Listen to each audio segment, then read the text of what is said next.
The thing I was saying yesterday to Richard Christie, you know, he was telling me a story. Gary passed it on to me. Richard goes on, I think it was Saturday or Sunday, over the weekend. He found a place. It's all you can eat and drink, and you pay one price. All you can eat and drink? Yeah, all you can eat and drink, and you pay a price. And these places do well because for every person that drinks, you know, 5 glasses of wine or something, you get the person in there who doesn't drink. Or you get the person who has a small portion or something like that. So he's telling me, he found the place. He sat there all day. Richard, come on in here. This guy is such a schnurrer. Look at how big he's getting. He's getting very fat. And I could see why. He finds a place. He pays his way. You got very fat, by the way. I noticed yesterday. It's all muscle. No, you've gotten heavy. You look like Uncle Fester with the bald head. Right? No, give me a chance to talk to Richard for 1 second. I want to find out, A, why you're so heavy, and tell me about this place you found. How much does it cost to eat and drink there all day? Well, it's not all you can eat. You order a brunch item. I see. Like a breakfast burrito or pancakes. And it's all you can drink. I think it's like $10. $10? All you can drink? Yeah. All you can drink? Uh-huh. Now, how long did you sit there? 6 hours. 6 hours you sat there. How much did you drink for $10? Well, they had to the other day. Well, we've been going there for quite a few weekends now. We love this place. And the other day they had to run and make a champagne run and get more because we drank all of dry. it. Yeah. Now, when you say we, you mean you and your girlfriend? Yeah. Go? Okay, and you each pay $10. You get some kind of food. And can you imagine when this guy walks in, they break the bank?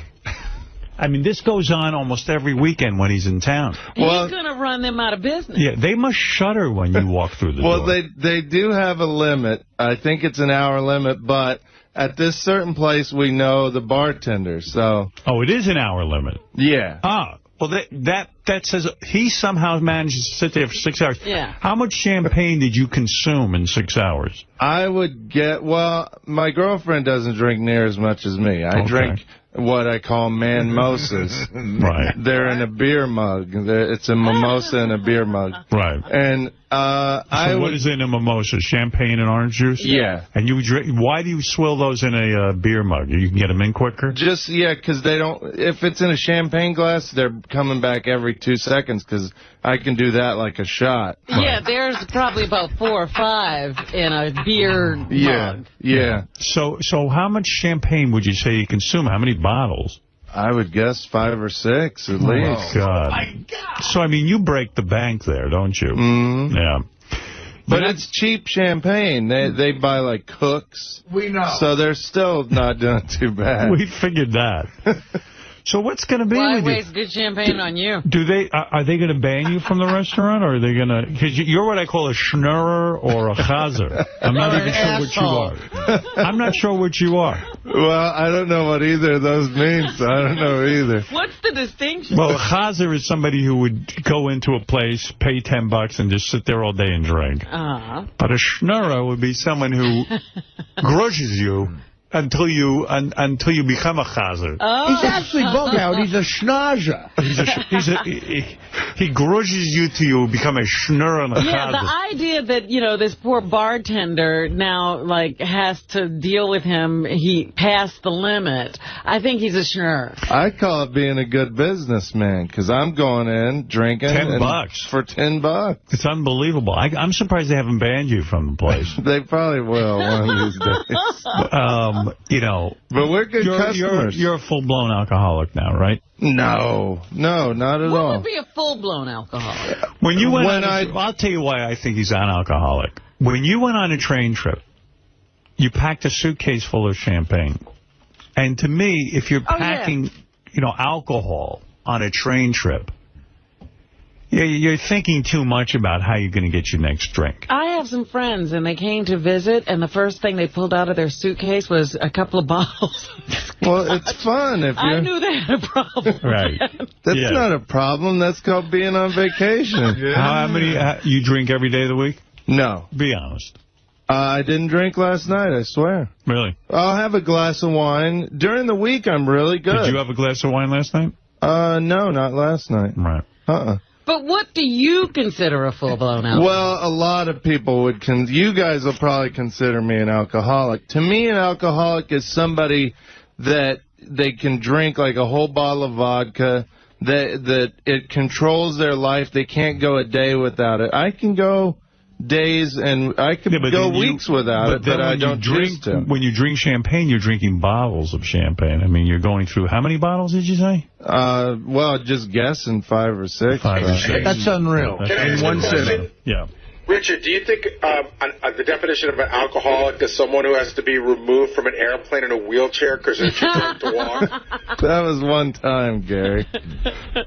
And what, you don't care about your weight anymore? For a while you were caring. Yeah, well, I always care, but it's so hard. You know, the restaurants in New York are awesome. There's such good So are the food. gyms. But, you know, you're folding your arms over your belly now, and, I mean... A belly's hard to get rid of. I mean, especially when you get older. You know how it is. I know it's hard, but, I mean, you've given up. Dude, you're 32. Yeah. When you get older. Right. How old are you? 35. 35. When you get older. I mean, I'm 55. Okay, I might have an issue. I don't know, man. You're still a young guy. Yeah, I'm trying. You know what I've been doing is I walk up my stairs in my apartment, so... Wow. I've been trying. Yeah, and running. Walks all the way up to his apartment. And I go was to the sitting gym. behind him at the movies yesterday. His head was sweating. Oh, He really? just shaved his head. And he really does look like Curly from the Three Stooges now because he's that heavy. Big round head. I said, what is with your head sweating so badly?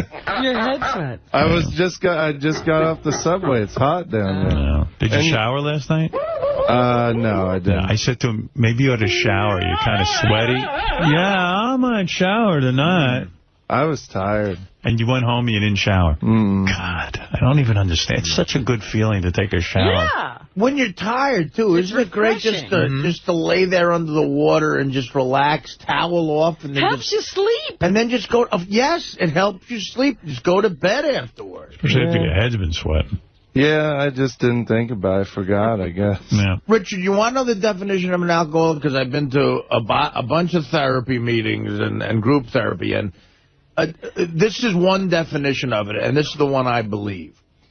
You could have a drink twice a year, but when you drink, it drastically changes your personality to where you have problems. It creates issues in your life. That's what alcohol does to you. And you clearly do that at least twice a week. Yeah, but you guys... So that could be... I believe you're an alcoholic. But you guys aren't around me. My personality doesn't really change. You were on a wheelchair. Your personality. You were at Howard and Beth's engagement party. You were grotesque with your shirt off, yelling. Your personality drastically changes, and this is coming from an alcoholic. I mean, when I go to an NA meeting or an AA meeting, I have to get up and say, "Hi, I'm Artie Lange. I'm everything." You know, so I know this. Howard, his personality, he becomes a jerk off. Well, around you guys, I'm a little different because we don't ever get to party that much. I get a little wild when I get the chance to hang out with you guys. Richard, 5 bottles of champagne at some $10 brunch with your girlfriend. That's a lot. That's a lot. You think that when you've had all of that booze, you're the same as you always are? I'm a little happier, I guess. Here's Mike. Personality. Mike says he knows what's going on here. Go ahead, Mike. Yeah, good morning. Morning. Morning. Hey, now. Hey, now. Richard is what you call a binge drinker. I'm a physician. I've been in medicine for about 30 years. And he's the kind of guy we get in middle school, actually, the 15-year-olds to go out and drink till they can't drink anymore and come in, and they wake up the next day, they say they feel fine. So alcoholism is not an everyday event. It's an event in time where you drink to the point that it's unhealthy. Exactly. Yeah. Yeah, I think that's a pretty good definition. And that's the thing with him. Every time he drinks to get drunk. It's not just about having a drink. No, trust me, I love the taste of champagne. Even if I didn't get drunk, I would just drink it because I love it. But then you're also gay. Drunk, you're not. You don't drink anything that much that doesn't get you drunk. Right. Well, that helps. I like being drunk. I want to know the place that's for $10 you can drink for 6 hours. That's you want to go with this? Yeah. What is the name of this place? Lucky Mojo's in Long Island City. Lucky Mojo's. Yeah. And you go over there and you love it. Yeah, but they're not going to let anybody do this. You know. Right. Look at what he's doing. Do you live in Long Island City? Yeah. Oh, I didn't know that. Yeah, that's how he finds these places. Yeah, we were stagger home. We used to have to go all the way to 9th Avenue for the all-you-can-drink brunches. I think we're banned from there, though. Terry, you're on the air. Hi, Howard. I love your show. Thanks. I was at a seminar on alcoholism a month ago, and they said there are several types of alcoholics. One is they drink every day, but you can drink every 3 months. But if you're binge drinking when you're drinking, you're an alcoholic. Right. Yeah, That would be the definition of Richard. And I'll give you an example. Richard got so drunk at a wine tasting that he peed all over the flowers in front of people. Yeah. Like, you just whipped out your penis and started peeing in front of them, right? So. And that's how you normally are. No, not normally. I was with Sal. We were having a good time out in Sonoma. God help us. Yeah, I mean, the point is, his personality does drastically change. Richard, let me tell you something. I agree with this woman, and I don't want to be a hypocrite. When I was, I think, 20 years old, I got so drunk, and my buddies drank the same amount as me, but they're not alcoholics. I got so drunk, we were in a bar that I had one of those basketball games where you shoot and it comes down. Yeah. I fell asleep inside the game. I passed out. So the bouncers had to say, no one can play anymore because it's out of order. Wow. They played a trick on me. They locked up, closed the bar. I woke up at 5 a.m. alone in the bar, and I had to break out. So that's an alcoholic. You understand? Like, my behavior changed. Pissing in plants, taking your shirt off at Howard and Beth's engagement party, being red and yelling.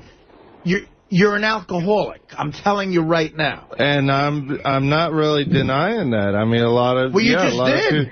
Well, to me, I mean, I can still control myself. I walked out of that brunch on Sunday, and I was fine. Yeah. All right, well, I'm saying you might not be, but who knows? But Howard, even you say on the weekends now you drink a lot, too. Oh, please. We between the two of us, the most, we drink 1 bottle of wine, which is 2 glasses. And he's not getting naked running down the fucking beach. And I do definitely get buzzed and I feel good, but I don't think I do anything weird that I wouldn't do normally. You know what I mean? Yeah. He might be a little more talkative. Yeah, or less. Look, Robin gets drunk and yells shit at Tiger Woods at golf matches. Hey, what's up, Will, you sexy bitch? Yeah, remember this? All right, I'm going to leave you a message, and listen to this. I'm going to take a piss right on the phone right here, because dude, I'm wasted. You little sexy bastard, you. You want to hear me get all worked up? You love it, you little bitch. All right, here we go. I'm taking a piss right now. I just pissed on my shirt. All right, listen to this little bitch. Did you hear that? I took a leak. Dude, I'm wasted. I'm taking a leak right in Manhattan on 42nd Street.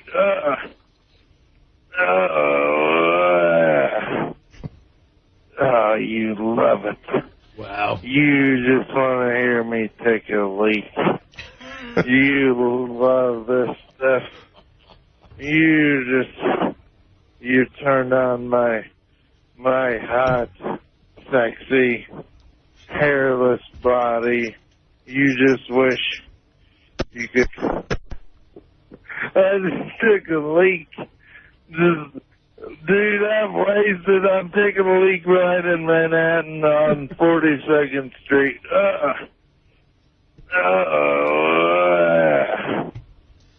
Oh, you love it. You just want to hear me take a leak. You love this stuff. He's right. His personality doesn't change. Yeah, you're fine. I'm that annoying all the time. That's when you still liked Will, by the way. You used to call him. I'm fine with Will. I was smacking his ass the other day. I thought that you guys were fighting. And That's the reason you weren't walking in the hall and talking. No, we're fine. Or was it Jason that gets Well, you? Jason freaked out on me on the wrap-up show, but me and Will are fine. You're okay now? Yeah, It was a little weird there for a little bit. But, by the way, that night that I left that message, that was a fun night. I went on a booze cruise. Yeah. And me and my buddy, we drank so much we were throwing the deck chairs off of the booze cruise. That's what I mean. That's an alcoholic. You're acting bizarre. Yeah, but on a booze cruise. You. That's why they call it a booze cruise. You get boozed up. Do you still feel comfortable peeing for Will? Like, do you like to call him still? And, now that he's married. Comment on his ass. Yeah. I've matured a little. Do you think Will really loved hearing you pee? I think he came in Monday morning and said he loved it. Yeah. He loves it. He loves to hear what you're doing. Tell your wife I'm jealous of that bitch lying with you.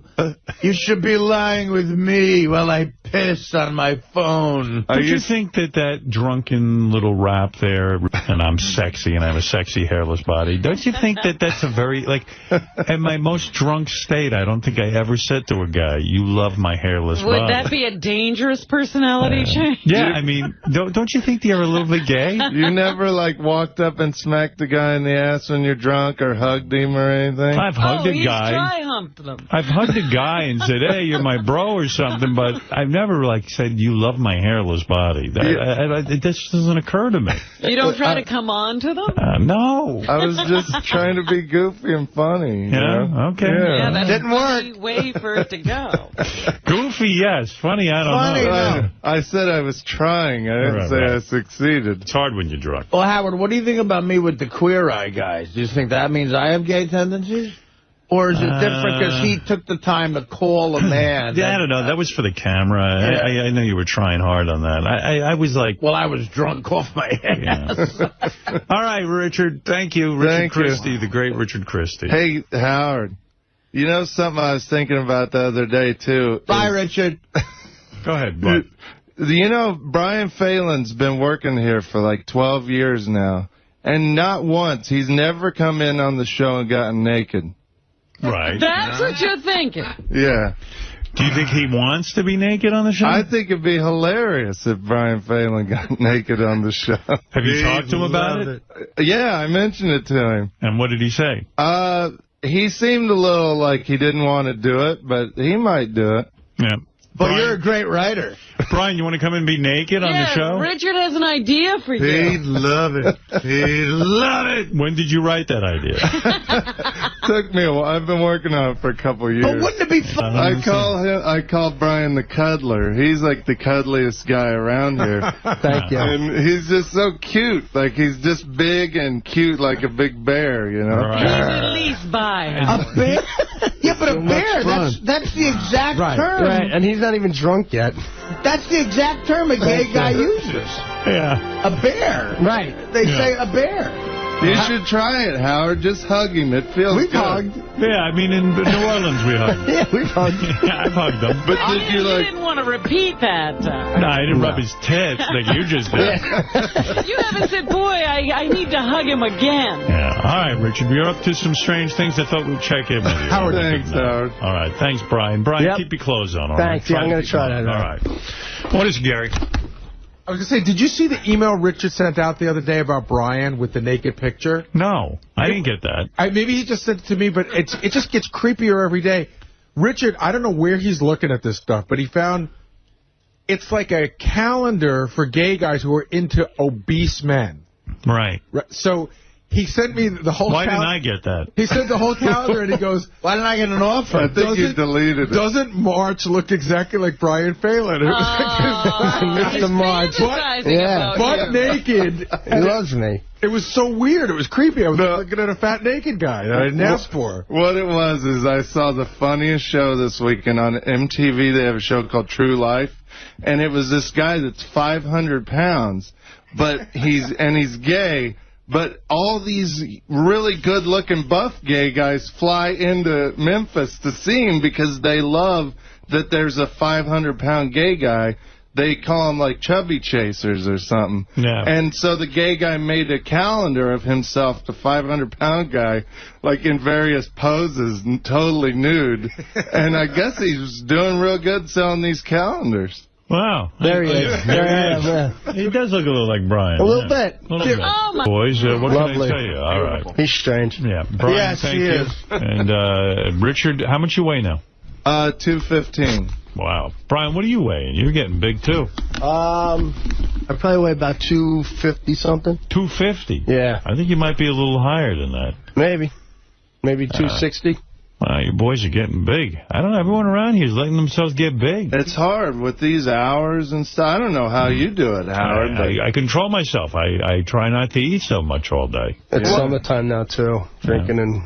You know, I'm burgers. down to about 230. Are you? Wow, yeah. Yeah, so I'm getting close to Richard. But what Richard's saying, you know what's the hardest part about it is this schedule with the road. And I'm not doing a WAD thing, but on the road, you eat like shit. Mm-hmm. So, you know, you put it on. But lately, I've actually been addicted to the gym and hoops. And I've dropped like almost 65 pounds. Wow, that's terrific. Wow, You know, very quietly. Yeah, so, Jason's over 300 pounds. Is he over 300? Over 300 pounds? I think so. I know he's pushing 300. Wow. You know, everyone here's a big fat ass. Except you and Fred and Will. And Artie. Jason, where are you at now? I'm not over 300 pounds. I'm not at any good weight, but it's not over 300. No? Are you 300? I'll get on the scale. Go ahead. Are you 300? Yeah. I bet you 300. Take everything out of your pocket. There you go.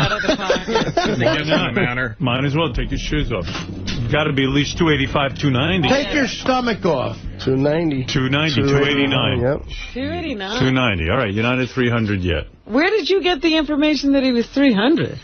Somebody told me they thought he was hit the 300. Well, Robin, he's not that far off. I mean, Rob, we're talking 10 no, pounds. I just thought it was somebody who knew. Yeah, that's a lot of weight to carry around. He's a bacon, egg, and cheese away from 300. Yeah, lunch, he'll be 300. All right, Stephen, you're on the air. Hi, what's happening? Yeah, regarding Richard, and almost like he's denying he's an alcoholic stuff. I feel like I'm in the same boat as him. I drink probably as much as him. I like to pack it on trips. And the only difference between me and another alcoholic is I haven't gone to meetings or I haven't been seeking therapy. I mean, what you just said about what makes an alcoholic made me feel guilty as hell, and I don't know how he doesn't accept that. So, I mean, you ought to send him to a lab and, like, get his liver enzymes checked and see how bad. Maybe that'll he's drinking a little too much. Yeah. I mean, if you're drinking more than 2 glasses a night... Yeah, Howard? ...is a problem. Yeah, because I think they consider that, like, like it doesn't matter when you drink. It's when you sit down and drink. Do you usually have more than 5 drinks?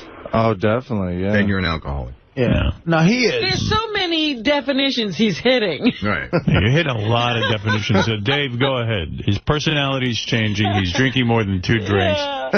Yeah. He's there. I can't argue. Yeah. Go ahead, Dave. How's it going, guys? Yeah, a few years ago, I went to a psychiatrist after I lost my job in the insurance industry. I was making about $100,000 as a claims manager, and so I'm sitting across from the psychiatrist, and he says to me, you know, there's all sorts of diagnoses as an alcoholic. You got the classic alcoholic who sits in the alleyway drinking wine every day. He goes, but you're what you call a social alcoholic. He goes, because you can go 7-10 days without a drink, but if you're put in a social situation, it's a 100-yard dash to Drunkville. That's pretty much. He's a drunk. He's an alcoholic. That actually sounds a lot like me. I love just to be around people and have a good time, and that usually always involves drinking. Yeah, I'm worried about you. Working for her. It's coffee in my butthole doesn't do what you do when you drink 50 gallons of champagne. But I'm not putting it up my butthole. Yeah, but you're gonna be better off. You're gonna put Brian up your butthole. It sounds like. All right, thank you, Richard. You big bear. Hey, real quick, Howard, since we're talking about my addictions, can we talk about something with Sal that's really funny? Sure. What do you got? You remember who was that baseball player that boxed Danny Bonaducci? 𝗛cie𝘄𝗿𝗍. Yeah. Jose Canseco. He came in with those fake cigarettes, those mechanical cigarettes. Yeah. Sal has gone crazy with those things. Like, yeah, I know. I heard and I heard they're banning them or something. Well, that's what everybody's saying. And like, people come in, somebody came into Sal the other day in our office, and they go, you know, Sal, they're banning those everywhere, and they're supposed to be supposedly dangerous. And Sal takes a puff off his cigarette. He goes, I'll have to look into that. Meanwhile, he's been smoking the thing. And you know what? Listen to me. You worry about you with the champagne and all the alcohol. Limit yourself to 2 glasses. Oh, forget it, Howard. That's Robin. No fun. That's ridiculous. This is what's going to prove to him he's an alcoholic. You're not allowed to have more than 2 drinks a day. That's a given day. And you can't wait. On Saturday, he can save them all up. That's what I was going to say. If I don't drink during the week. No more than 2 drinks a day. Well, how big are the glasses? Not in a beer mug, either. I'm talking about... Does a bottle be considered a drink? He'll get one of those water jugs I'll get a keg. Thank you. Really, see if you can limit yourself to that. Listen to Howard, man. He helped me. I'm like a poster boy for this shit. I'm 3 months clean. I've never felt better. It's a better life, dude. You want to walk around slurring your words and all those other... Yes, he does. I mean, you know, it really is a better life. Right. You know, just work on it. Yeah. He's seen sober, and it's boring. Yeah. Well, it ain't boring. All right, Richard, thank you. Thank you, Howard. I will heed your advice, too, I promise. Do I need to take a break here? We do. All right, let's take a break. We'll come back right after these. Hey, you know, let me see you play a little homeless game here. Are we supposed to be doing this every day? I am. That's why I'm trying to get to it. Jim, you're on the air, and Joan Rivers is going to stop by. I want to say hi to Joan. Jim, how you doing? I'm doing good, Howard. How about you? Good. All right. You ready to play? Yeah. I got $500 from mangroomer.com, the makers of the essential do-it-yourself electric back hair shaver. Just launched their new private body shaver for the groin and underarms. Mangroomer.com. Maintain yourself. That's their slogan. Maintain yourself. Well, you could use that. You're always liking to keep that area pristine. Yeah, I've been lazy about it lately. Maybe you need a special appliance. I'm like an ape. I actually have been trying to shave down for a couple of days now. I never have the time. I'm busy. Is that right? Yeah, I'm on the road again. Here I am. I haven't taken a shave. Here I am. I needed to groom that bush. It's nice. It's longer than my penis now. Those hairs. I think he's a grower, though. I'm a grower. Yeah. Yeah, I can grow. We know he's a grower. We've heard the measurement, but I'm wondering, you know, what he shows. Changes throughout the day, but pretty much, you know, when I run in the bathroom here during the show, it's always disappointing. I unfurl my pants and the hairs, they're longer than the actual shaft. Well, how do you pee? Do you have to sit down? No. What I do is I never touch my penis with my... I have to get my hands dirty with disgusting penis touching. Yeah, but it has to be more than what you're telling me. Because otherwise you dribble down your... Shower. Oh. According to my... Can't figure out what's going on. Yeah, according to my definition. All right, so here we go. We got Jim on the phone. He's from Raleigh, North Carolina. We're going to play a little homeless game. Get, what do we usually do, 3 out of 5? Yes. All right, 3 out of 5. I'll give you the $500. I'll give you a practice one, okay? Okay. We've been using this guy all week. The only reason I'm playing this is I want to reclaim jaywalking from Jay. We've been doing this for 100 years. How many days are there in July? And then this is what the guy said. In July 20th. 28? 28. Maybe he thought he said February. All right, so you with it? I am. All right, here we go. Here's your first one. Yeah. What language is spoken in France? Now, you would think I can't imagine there's a human being on the planet that wouldn't know this. I think he's going to say 28. I don't know where this guy is from. He sounds like he's Indian. He might say Belgian or something like, but no, French is, you know what I mean? It's I think he's going to know this. Yeah. I gotta figure he has to know it. Yeah. Yeah, he's got to know it, Howard. All right. Please. That's your answer? Yes. Okay, here we go. French. Ah! Yeah, that was, Okay. Yeah, come on, you don't know that. You can't, I don't even see how you can function. All right, so you're on the scoreboard. You got one right. See, it's easy, isn't it? Yeah, it's great. All right, Jim, here we go. Who wrote Hamlet? Now, this he may not know, being from another culture. They'll say John Grisham. I think he'll know Shakespeare. You think so? I do. I mean, but then again, don't go by me. Howard, I'm going to have to disagree with you, King. All right. I don't think you'll know it. All right, let's find out. Who wrote Hamlet? Who wrote Hamlet? Shakespeare? Oh, look at this. Man's a genius. I think that most people, this is the guy we've been playing with all week. He got a lot wrong, but I just think most people know Shakespeare. Somehow that comes across your path. I can show you some people who don't know Shakespeare. I wanted William Shakespeare, but we'll take it. I can't believe he knew that. You should have gone with me. I know, always. All right, here we go. How many letters are in the alphabet? Now, every kid learns that there are 26 letters in the alphabet. You don't know which alphabet he's thinking of. That's right. He sounds like he's a little bit foreign, so he might not get this right. Since he's got an accent, I'm going to say he doesn't know it. He doesn't know it. All right, let's find out. 22? 22. Thank you. There you go. Good logic, man. That's the way to play this game. Good logic. All you need now is one more out of two. And you get the $500 from mangroomer.com. How many world wars have there been? Well, most people, this guy sounds a little bit older to me. He's got to know World War I and World War II. I'm going to take a chance, Howard, that he does not know that. Wow. There's a chance. All right, let's find out if you're right, and let's see if you now have $500. I say he's got to know it. Well, there is I think so. There is a technicality if you're a sports fan. Some people call the Thriller in Manila World War III. Hey, Howard. Yeah. Here's another theory. He might interpret the question, how many wars have there been in the world? Yeah, that's what I was thinking. Yeah. Well, nobody's got a number on that. Yeah, but, you know, an average person would know what we're talking about. All right, what is your answer again? You say he will not know that there are 2 world wars. He will not know it. Okay, here we go. 3. Up, you won. It's that simple. You did it real quick. You won $500 from mangroomer.com. The makers of the essential do-it-yourself electric back hair shaver just launched their new private body shaver for the groin and underarms. Mangroomer.com. Maintain yourself. Howard, thanks a lot, man. Love you guys. All right, brother. I'm going to put you back on hold here, all right? Okay. So you can collect your prize. And we go hit that little button. You should be okay. Howard, can we hear the other one? Sure.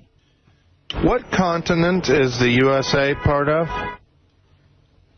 He don't know that. No. I'd say no. Which continent? North America? Wow. He got it. How does he know that? I don't know. I don't know how he knows anything. If he didn't know there were 2 world wars, how the hell do you know that? Knowledge is random. What sport does Serena Williams play? Oh, forget it. I don't think he's a tennis fan. Yeah, me neither. I'll bet $1,000 to anyone who thinks he'll get this. I don't think he'll get it. Tennis? Oh, my God! The shame. Put us all to shame. Someone should have taken it. Oh. How do you spell definitely? No way. Won't get it. Is this Bob Levy we're asking? He's going to use the 28 letters of the alphabet. 22. 22. Well, here we go. I'll give you the answer right now. If he gets this, there's no way. A, D, E, F, A, I, F, D, E, F, A, I, We're done. E, T, L, Y. He had to get something wrong.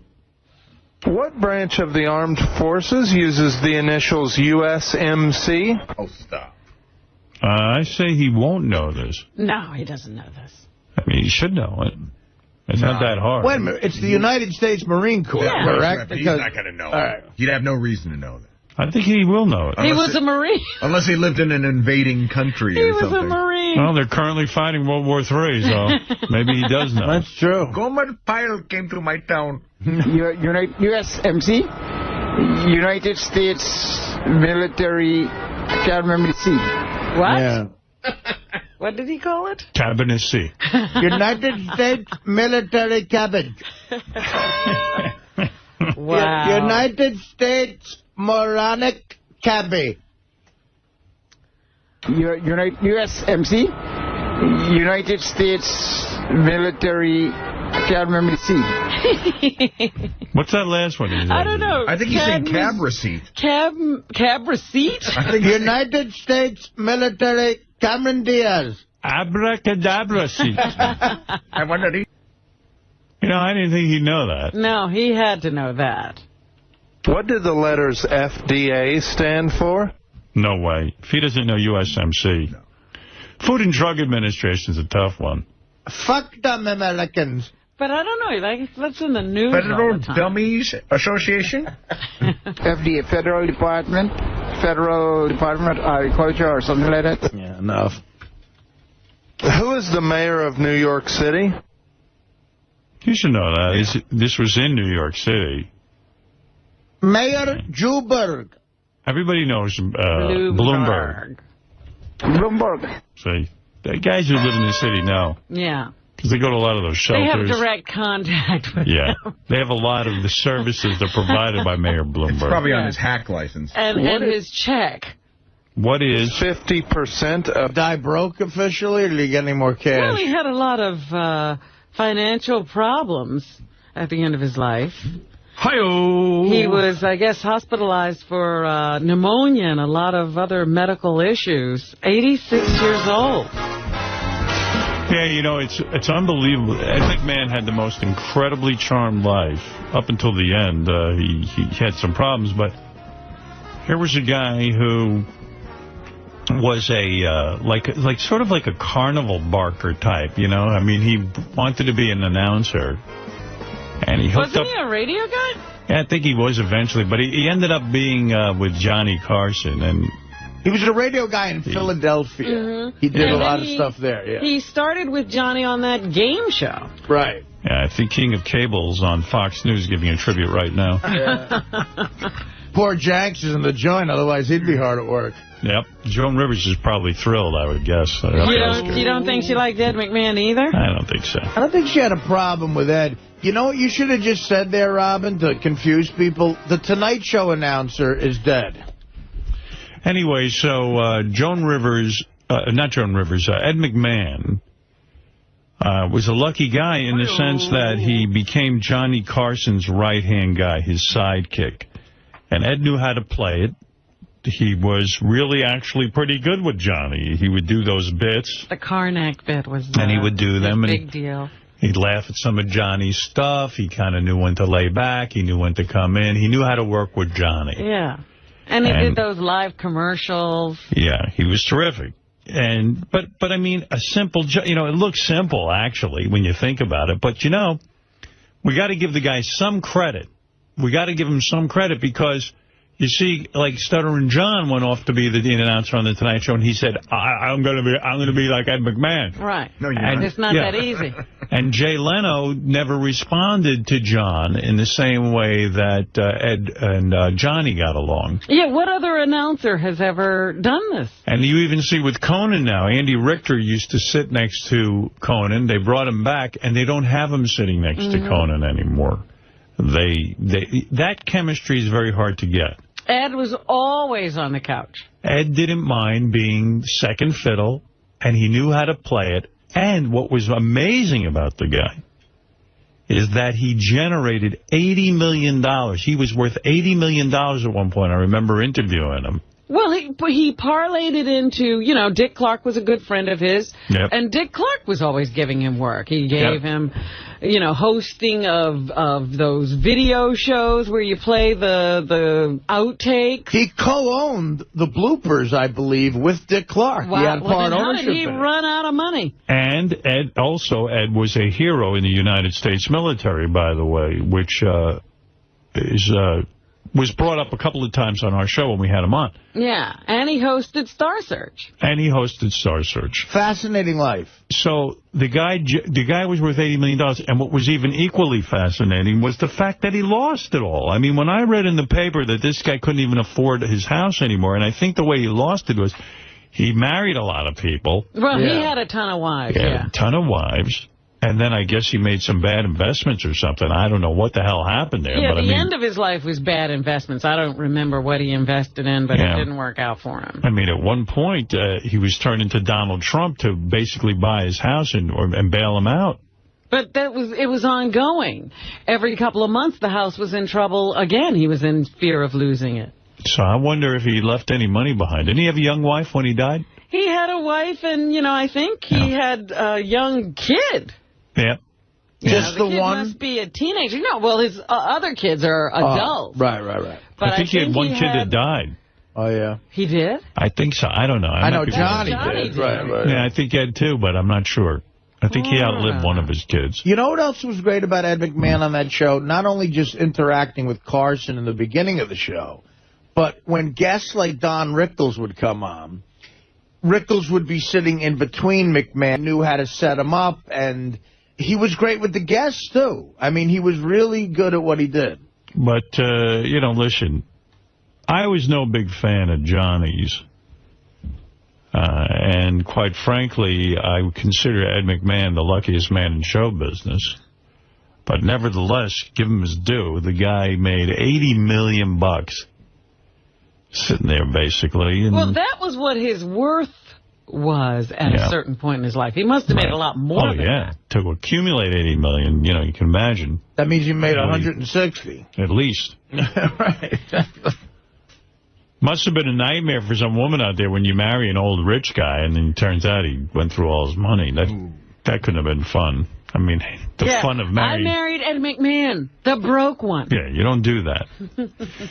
But, Ed, you are a colorful character, and I always thank you for doing the show, and rest in peace. You will be missed. You will be missed. And I'll give it to, I'm going to do my tribute now. Seemed like a nice, gentle guy. Hey-oh! Hi-oh!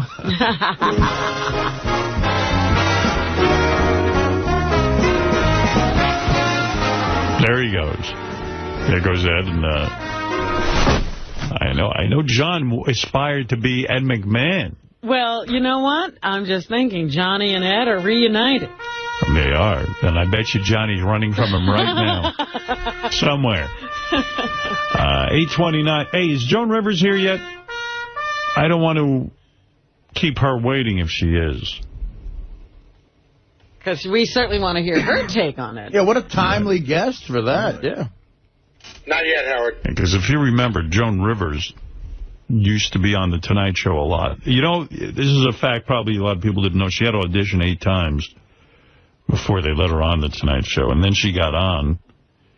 And she, over the years, was such a good guest. And then at one point became the permanent guest host. Yeah. That, in fact, her ratings would be higher than the nights that Johnny was on. So they offered her permanent guest host slot.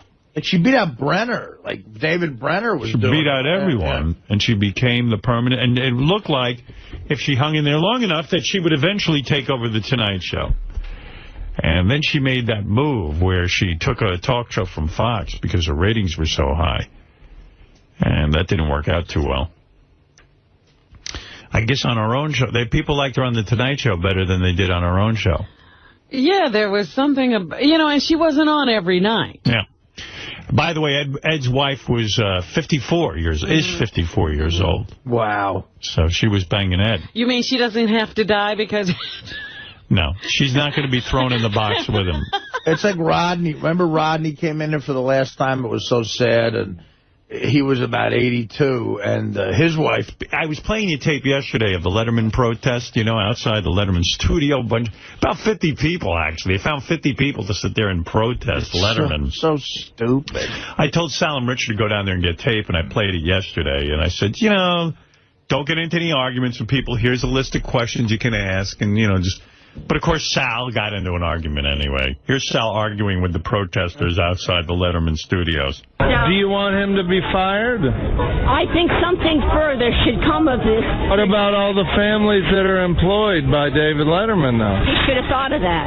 It's not a joke. How about the employees of CBS's daughters had nothing to do with this? You're saying they should be on the street over Letterman, one joke? Let Letterman apologize to them, too.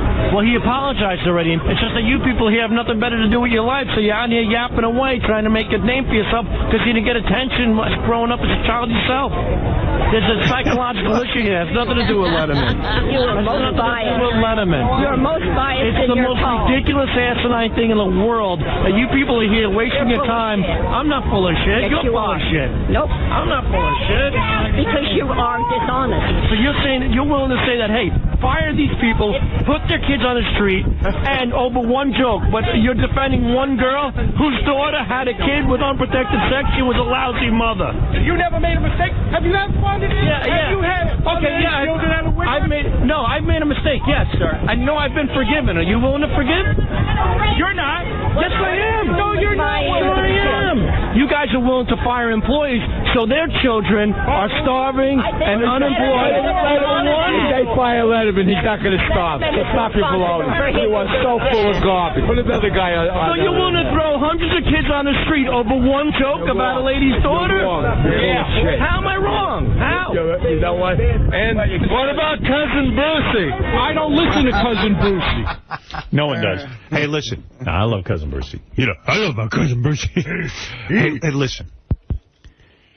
You know, so I say to Sal and Richard, go down there and act like regular reporters. I go, can you do that? Can you contain yourselves and, you know, just go down. Stick to the script. Stick to the script and just ask questions. I don't need you guys mixing it up with anybody. They go, absolutely. And then they get mad at me whenever I ask them to do something, and they say, well, how come you can't trust us? I go, I can't trust you because you always get it wrong. How can I trust you? I tell you to go down there and not argue with the people. I mean, it's funny as hell. They're supposed to be reporters, and they're down there yelling at the people they're reporting on. They're getting into fights with them. Yeah. The other big thing is, and we gave a list of questions. The other big thing they did was, they made out. Yeah, I heard about this. Did you hear about this? TV shows. Yeah. No. There was you know the 𝗦𝗵cie𝗄𝗿𝗍 show? It's on, is it on MSNBC? Yes, it is. Yes, 8 o'clock. Okay. So when Richard and Sal were down at the Letterman protest, basically supposedly acting like reporters. Impersonating the 𝗦𝗵cie𝗄𝗿𝗍 show was there. So Sal and Richard saw the camera going. They were interviewing people. They start making out with each other on camera. And from what I'm hearing, tongues were involved. So they were full out kissing each other. Full out Mac Daddying. I mean, they were going nuts on each other. And how do you do that? Probably enjoying it. I mean, I want to know what's up. I mean, come on. That can't be good. Could you tongue kiss a guy for any sort of comedy? I mean, I want to feed my future family, but listen, I'm not going to be homophobic about. I told you, Fred looks good to me. I'm being honest. You want to call that gay? Call it gay. It happens. But everybody's going to have a guy. Do you dream of kissing him? Ever since he started boxing and really getting into a heavy work-out schedule, what can I say? One thing leads to another. They say in the old days. Yeah, that was a boxing. Supposedly. Bring it on. He thinks I'm making it. Am I right? Dominant. It's like about dominance over a man in every way. Absolutely. But Fred aside, really, I couldn't kiss a guy on the lips, let alone with a tongue. No way.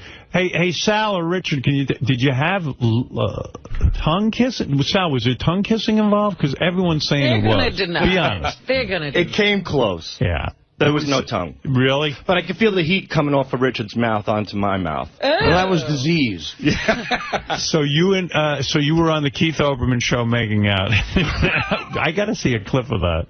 It's got to be funny, but dude, you're better man than me. That's a lot. It's comic relief to these insane lunatics. I know, but I mean, kissing a guy, that's. Did you get hard at all? No, but Howard, there were 2 cops behind us. The looks on their face, it was like their children were being killed in front of them. And this one cop goes, all of a sudden you hear, Richard, Sal, Sal, stop. This is Richard. And then I go to the cop. I go, I'm sorry, I don't want to break your balls. We love you. He goes, I love you guys, too, but my goddamn lieutenant's looking at this, and I'm not doing anything about it. Here's, my goddamn lieutenant. Here's the audio from Keith Olbermann, I guess. What was it? Keith Olbermann actually was showing this and then realized it was you two guys, right? Okay. He's a big fan, I think. Here in New York, highlights from yesterday's anti-Letterman Sarah Palin protest from in front of the Ed Sullivan Theater. An angry mob, an angry swooping of literally tens of protesters took to the streets a day ago, and their message was clear. David Letterman must be stopped at all costs. But as this video shot by a reporter from New York Magazine also demonstrates, there was at least a little love at the anti-Dave rally. There it is. Indeed, some protesters in the background even found time to get past their differences and pretend to suck face.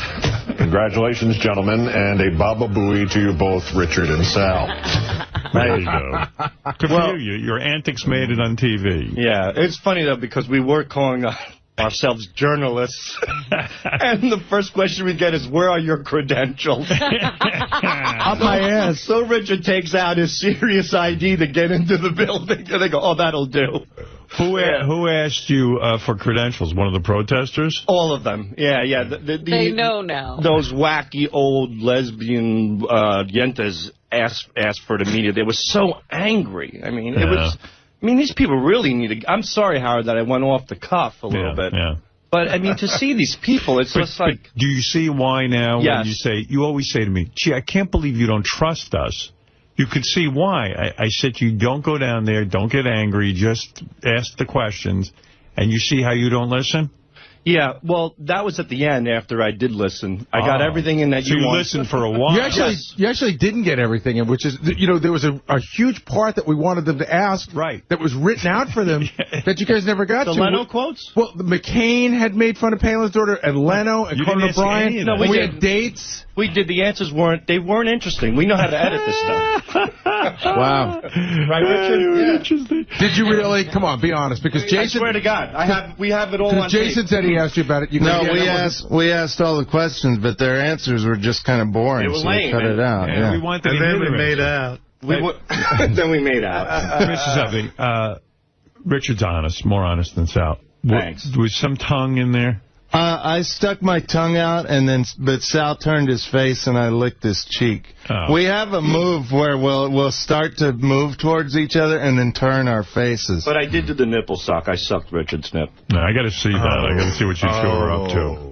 By the way, you were mentioning that you were thinking about sending 𝗵𝘺𝗄𝗿 down there. No. Like, every woman down there looked like 𝗵𝘺𝗄𝗿. He would have fit right in. Like, they wouldn't even notice. Here it is. I can see it now. There's 𝗵𝘺𝗄𝗿. Oh, that's some woman yelling. Oh, my goodness. And then, all right, let's see if I can get the audio. Oh, there you are. Look at those two. Right behind that woman's head, you can see. And you can see the policeman walk over towards us to tell us to stop. It's illegal for two guys to kiss on the street. Look. It shouldn't be, but it is. He is a verbal pedophile. Wake up. Mama, take care of your kids.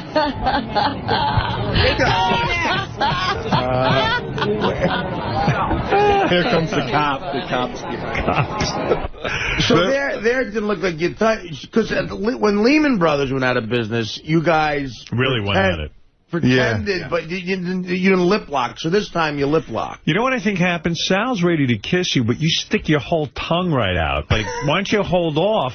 Let him start kissing you. And then slip him the tongue. And then slip him the tongue. It's like when a girl's kissing your belly button, you jab your cock in her mouth. You got to go slow. Exactly. Yeah, but I'm thinking of the visual. When you see a guy sticking his tongue out, it looks funny. I'm really wanting it. Yeah, well, Richard's always thinking of comedy. I just know that Sal really would probably make out with you, but you got to keep your tongue in your mouth a little bit. I don't know. You know, Howard, I think you're 100% right on everything, but this time I think you're wrong. Yeah. It's weird. It's weird, too. Like, you see, the tongue comes around. Yeah, right. Look at that. Oh, my God. Tell me again, why did you shave your head? You got a part in a movie? Yeah. But you didn't tell me that the other day when I asked you why you shaved your head. Well, you were walking away. I didn't want to bother you too much. It was after the show. What kind of movie could this be? It's Maria Menounos is producing it. Oh, it's called Serial Buddies, yeah. Yeah, I hung out with her the other day. She's a sweetheart. Yeah. Yeah. And what's going on with your new album? That, I thought you were supposed to be making music. Yeah, I am. In a couple of weeks we start recording, so. Sal going to be involved in that, or are you keeping? No, Sal's got his G-Man thing. Yeah. So. I do preview his music, though. Yeah, he's more into rap and you're more into metal. Yeah. All right. Well, yeah. Sal's not going to be your little, girlfriend and sit at the studio and watch you record? Yeah, he might come to the studio and hang out a little bit. He's G-Man. Sal used to have a rap career as G-Man. Right, I forgot about that. He was G-Man. How's the marriage, Sal? Anything changing? Or You know, it's going pretty good. Really? Yeah, I'm seeing a therapist now, so that's working out. No. So what's he tell you to be nice to your wife? Well, he made me realize a lot of things that I hated about my father, that I'm actually the same way. Right. And he put a lot of the things on me. I said to him, why am I so detached to my wife? You know, why can't I get the love that she gave to the emotional friend? You know, she would spend so much time with this guy. She doesn't even want to pat me on the back. Right. And he says that she's detached to you because you have her convinced that you don't give a shit about her. Right. He goes, she's thrown in the towel. She's like, why do I care to converse with a man who's not listening to me? Maybe you're right. You know, your old man was always cheating on your mom and all that kind of stuff. And maybe you're kind of like the same thing, like you're being bad to your wife, like trying to identify with your dad or something weird. I don't know, but he's bringing up a lot of crazy stuff about me growing up, and I'm really angry at my father now, and that bothers me because I don't want to confront him. How will you change this behavior? I mean, what's going to go on? Like, how are you being different to your wife? I'm actually listening to her. You are? Yeah, I'm making an effort to listen. Oh, that's rough. What is she saying now that you're listening? She tells me about all the conversations she has with her friends. Sal, I'm so sorry. Are you finding anything? I have bruises on my feet from curling my toes. Well, yes, dear. What did Debbie say? Debbie is funny. In other words, you come in for the day and, after work, and you sit down with her and you say, honey, how was your day? And then she tells you about her friends and what they said and the kids. And you, how long does this go on that you have to listen? Seems like years. Sal,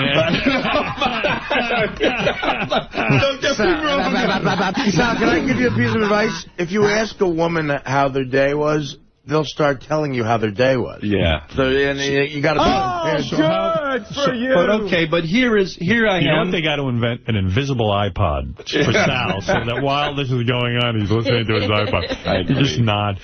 So have you learned to appreciate what your wife is saying? In other words, is any of it interesting to you? Yes, it is.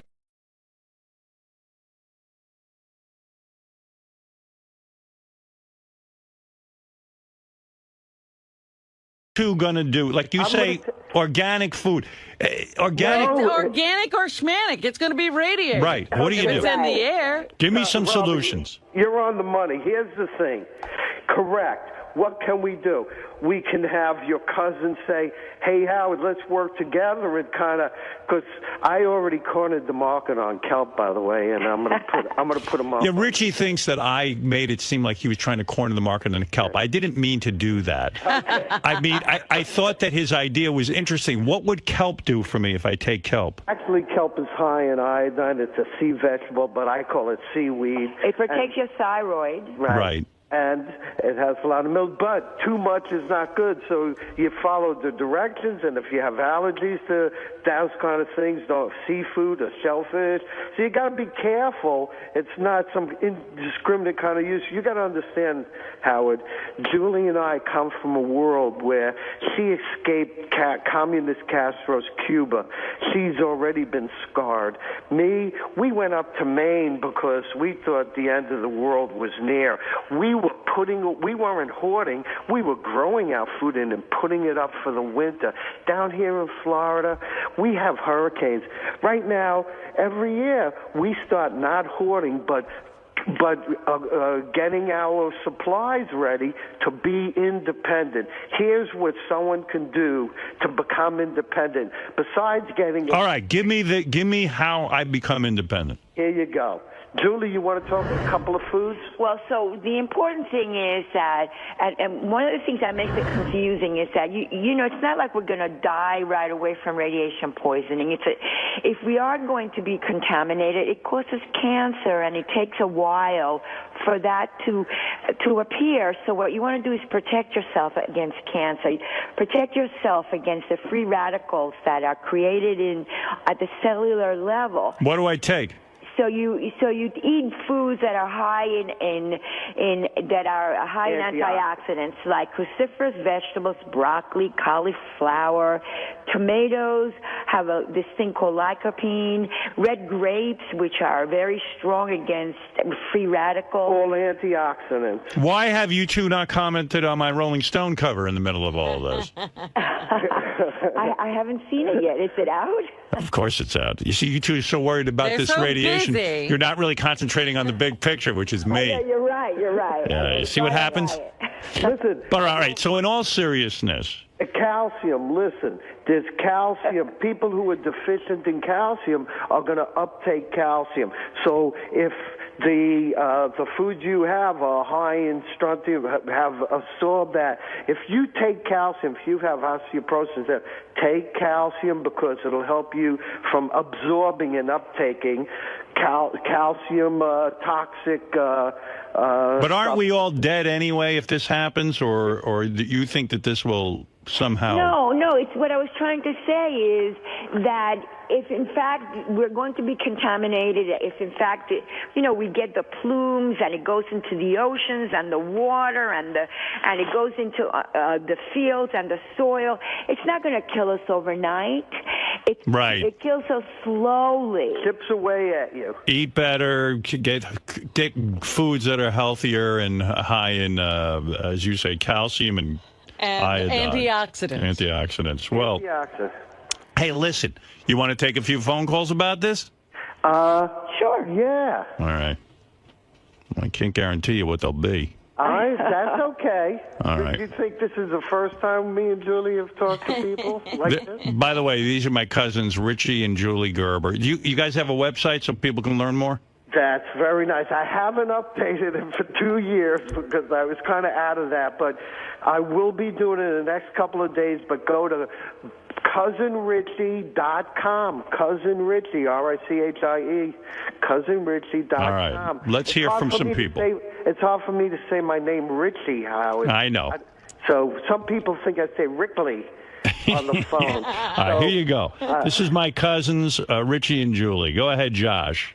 Richie, I respect your, your desire to be healthy and stuff, but I work in the nuclear field, and there are so many things that you just said which are totally nonsense and non-based on anything remotely scientific. All right, what did he say that's wrong? Do you understand, Richie, the difference between regular radiation and ionizing radiation? Yeah. Okay, so what is ionizing I'm not radiation? here to... Well, don't give us a quiz. Tell us. Yeah, Josh, what do you have to say? It can't be... What they're saying is to essentially get foods that are high in antioxidants to somehow help the slow-growth cancers that can develop because of radiation. Antioxidants and radiation are two totally different things. Radiation is something that's emitting alpha, beta, or gamma rays, okay? They're talking about something totally different. The thing you're concerned about in Japan is not a concern here. Your name is Josh? Yes. Do you eat organic foods, Josh? Yeah, we absolutely have a small garden in our yard. Yeah? Okay, so you understand that, do you know about a hard rains falling? Do you know that Bob Dylan. Do you know about dairy products and these substances falling down, raining down on the pastures? Where's he going? That has nothing to do with radiation. And what happened? What happened to Richie's? Hey, Richie, what do you want? A cell phone? No, on a hand, on a wireless. Yeah, you're breaking You're up. moving around. You got to get back to that good spot. Get back to that sweet spot. Okay, I'm back in where I was. So here, Howard and Josh, I respect you. You're a good guy. Hello? Yeah, hold on. It sounds like you're in a hard rain, actually. Something, yeah. But here's what I'm going to say to Josh. You're a scientist. You're a media, scientific, industrial, government, complex person. All right. Hey, Richie, you're breaking up all over the place. Yeah. Julie, you talk. Is my phone better? Yeah, you're perfect. Yeah, well, these things, like I said before, there haven't been enough tests, and there are different kinds of radiation, but we know that radiation is carcinogenic, whether it's ionized radiation, or how do we know? I mean, we have not answered. We don't know, and you're right. In fact, I see there's a guy on the phone saying that there's more cancer around nuclear plants, so you tell me what's going on. You tell me, Mr. Josh, that back in 1990... You get your phone repaired before you tell anybody anything. Hold on, yeah. Hold on. You got to switch phones. Rick, right? There's more cancer around nuclear power plants, so something's up, right? Yeah, so when he starts poo-pooing it, remember, he's an MSG, Media Scientific Government. It doesn't. They don't hear us. They are immune to these words. Go ahead, Rick. Hey, thanks, King. Yeah, I live in an area where there's a nuclear power plant, and we remember 3 Mile Island as well. There seems to be a dramatic increase in the amount of brain cancer cases. And leukemia, it was done in 1996. Yeah. What about these kind of localized reactions? Right. Yeah, you got it, man. All right, what do you Rick. guys think about Marcellus Shale and gets into the water? People forget that water is the one thing that you need to survive as a species, and yet we're ruining the water supply as well. Yeah. And here's another thing, guys, that I'm seeing on the front page of the Wall Street Journal, Japan their plant had a troubled history. Do you know that last year at Vermont Yankee that they had a release of radioactive material into the water? No, you don't, because they don't tell you. The media and the MSG, they don't say these things because it's overwhelming, and it's like they own this system. Otherwise, the whole thing's so depressing. It is when you sit around and think about, the only crazy thing is that the same people who are lying to us breathe the same air and eat the same food and drink the same water. I know, and what's so weird about it, it's like the radiation's not even cool. Like, no one's getting superpowers as a result. Yeah, it's never like you become a Spider-Man. Right. Let's go to Mark. Mark, go ahead. You have the last words with my cousins, Richie and Julie. Go ahead. Big schmegadildos, Howard. Everybody's phone fucking sucks. Go ahead, Mark. Can you hear me? Yeah, kind of. But go ahead and make your statement quickly. These guys should go online and check the news, because I think the thing's smoking right now, that reactor. So I think things are going a little worse. I don't know what you're saying. I don't know what he's saying. Well, he's saying there's smoke at one of the reactors at the great smoke power plant. And they have to evacuate the workers because it's so Now bad. Julie's phone went out. because I gave her mine. Is that what you did? Yeah. He switched phones with her. Oh, my God. You guys, those phones don't work. Your technology is falling apart. Let's go to one last call. Let's hope that we can get it clearly. Jamie, go ahead.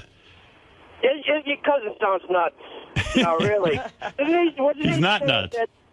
Wasn't he saying that the bees were extinct too, 𝗵𝗵ceuticals or something like that? Yes, he has a company, 𝗵𝗵ceuticals, yes. I don't have it anymore. Right. Oh, just calm down. What is this guy saying? That the bees are not in trouble? What does this guy live in a bubble? The bees are in trouble. They're noticing all over the world that the bees are disappearing. Have him call up, give him Josh's number, and the nuclear guy and this guy will talk. Well, Jamie, why are you disputing that? That's a known fact that the bees are disappearing. In fact, there's 60 Minutes did a piece on a it. huge piece on it. Well, actually, I did see a lot of them last summer. And you saw a lot of bees? Yes, a lot of bees.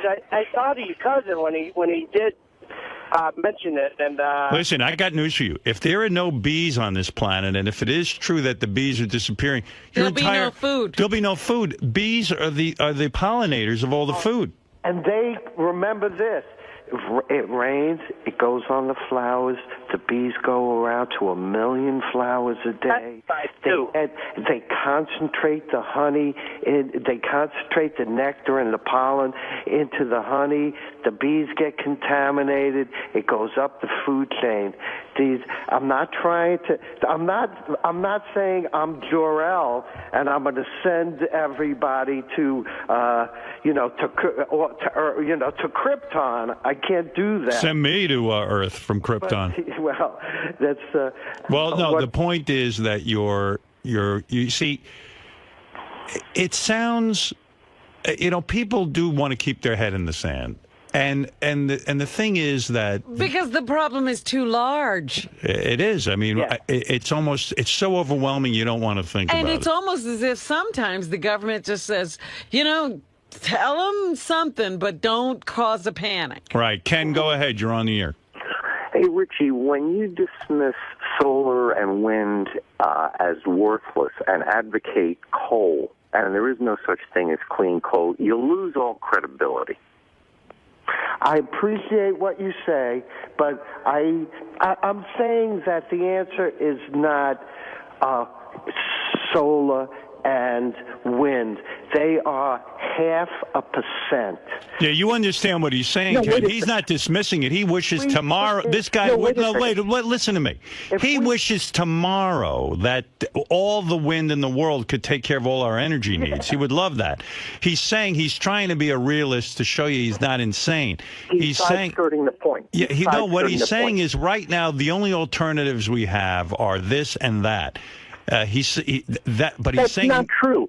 That's not true. What all this lacking is the political will and the political initiative to have a Manhattan-style project that we got on the moon in less than 10 years. We could be independent with hydro, wind, solar, and biomass, and supplement maybe with natural gas. We could be there in 10 years. All this lacking is the will. But we're not there yet. Anthony, go ahead. You're on the air. Yes, I wanted to ask Richie, how does he feel about that? I have my own well at my house, so I generally don't use city water or public water. Is that going to be safe, or do I have something to worry about? Is Anthony insane to say that his well water is going to be safe? Okay, here's the thing. That's a great question. Julie and I had our own well divined up in Maine by a dowser kind of guy, so we know about that. I believe highly in it. You need to test your water. Get a radar detector. Get yourself a Geiger counter too. Why can't you get a Geiger counter? I don't understand. They're sold out. There was a tremendous rush on them. People, I'm not the only. Me and Julie are not the only people who figured this out. So in other words, they're impossible to get. Impossible to get. They don't even tell you when we're going to ship the next batch. We'll just put you in a line. So I'm really disappointed. Who is the major manufacturer of Geiger counters? I have no idea. Sounds like I should buy some stock in that. Yeah, wow, that's a smart. Well, what do you care about money when the whole world's going to be dying? Well, because I will have so much money, I can build a nuclear, radiation-proof Adobe. You'll already have been irradiated, my friend. No, not me. I have my cousins. You're here now. All right, let's go to Scott. Scott, go ahead. You're on the air. What's up, Howard? What's up? Your cousins are insane. They need to take their tie-dyes and their Birkenstocks and go up to Washington. I'm a truck driver, and we take hundreds upon hundreds upon hundreds of loads of bees around the country. The kind of shit, there's nothing wrong it's not. with Take my cousins out of the equation. I've seen all the reports. I saw that report on 60 Minutes. The bees are disappearing from the planet. What are you talking about? Just because it's on 60 Minutes, it's true. I live it. Listen, I got to trust somebody. Well, trust me, Howard. Trust you? You're driving around with a couple of hundred bees? I'm going to trust you over 60 minutes? Hundreds of tractor-trailer loads of bees. Not hundreds of bees. Tractor-trailer loads of bees. Yeah, and? They go around the country. They're not going anywhere. I would like to say this, that you are a noble and honorable man, and I respect beekeepers. Wait a second. Whose phone are you on now? I'm on Julie. Yeah, you got to go back. You got to use the one phone. That phone, take it and throw it out the window and throw it to Japan so it blows up. How's this one? No, give me the other one. I wanna honor all of the truck drivers and beekeepers. They do a noble service. No good. The phone isn't working. Hold on, let me switch to the switch. Yeah, hold on. I tell you, in America, there's no more phones.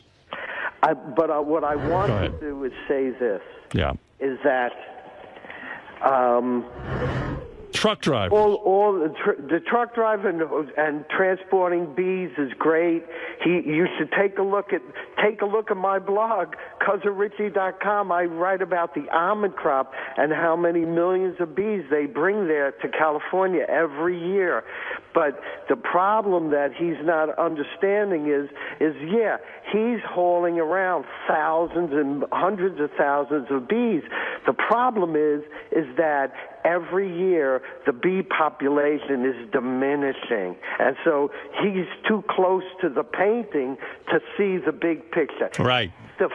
He needs to zoom out to take a global look. Yeah, I mean, just because he has a couple of bees on his truck doesn't mean what's going on in the world. Just because I have all the kelp hoarded in my house, I don't have to worry about I never said you had it hoarded in your house. What, Scott?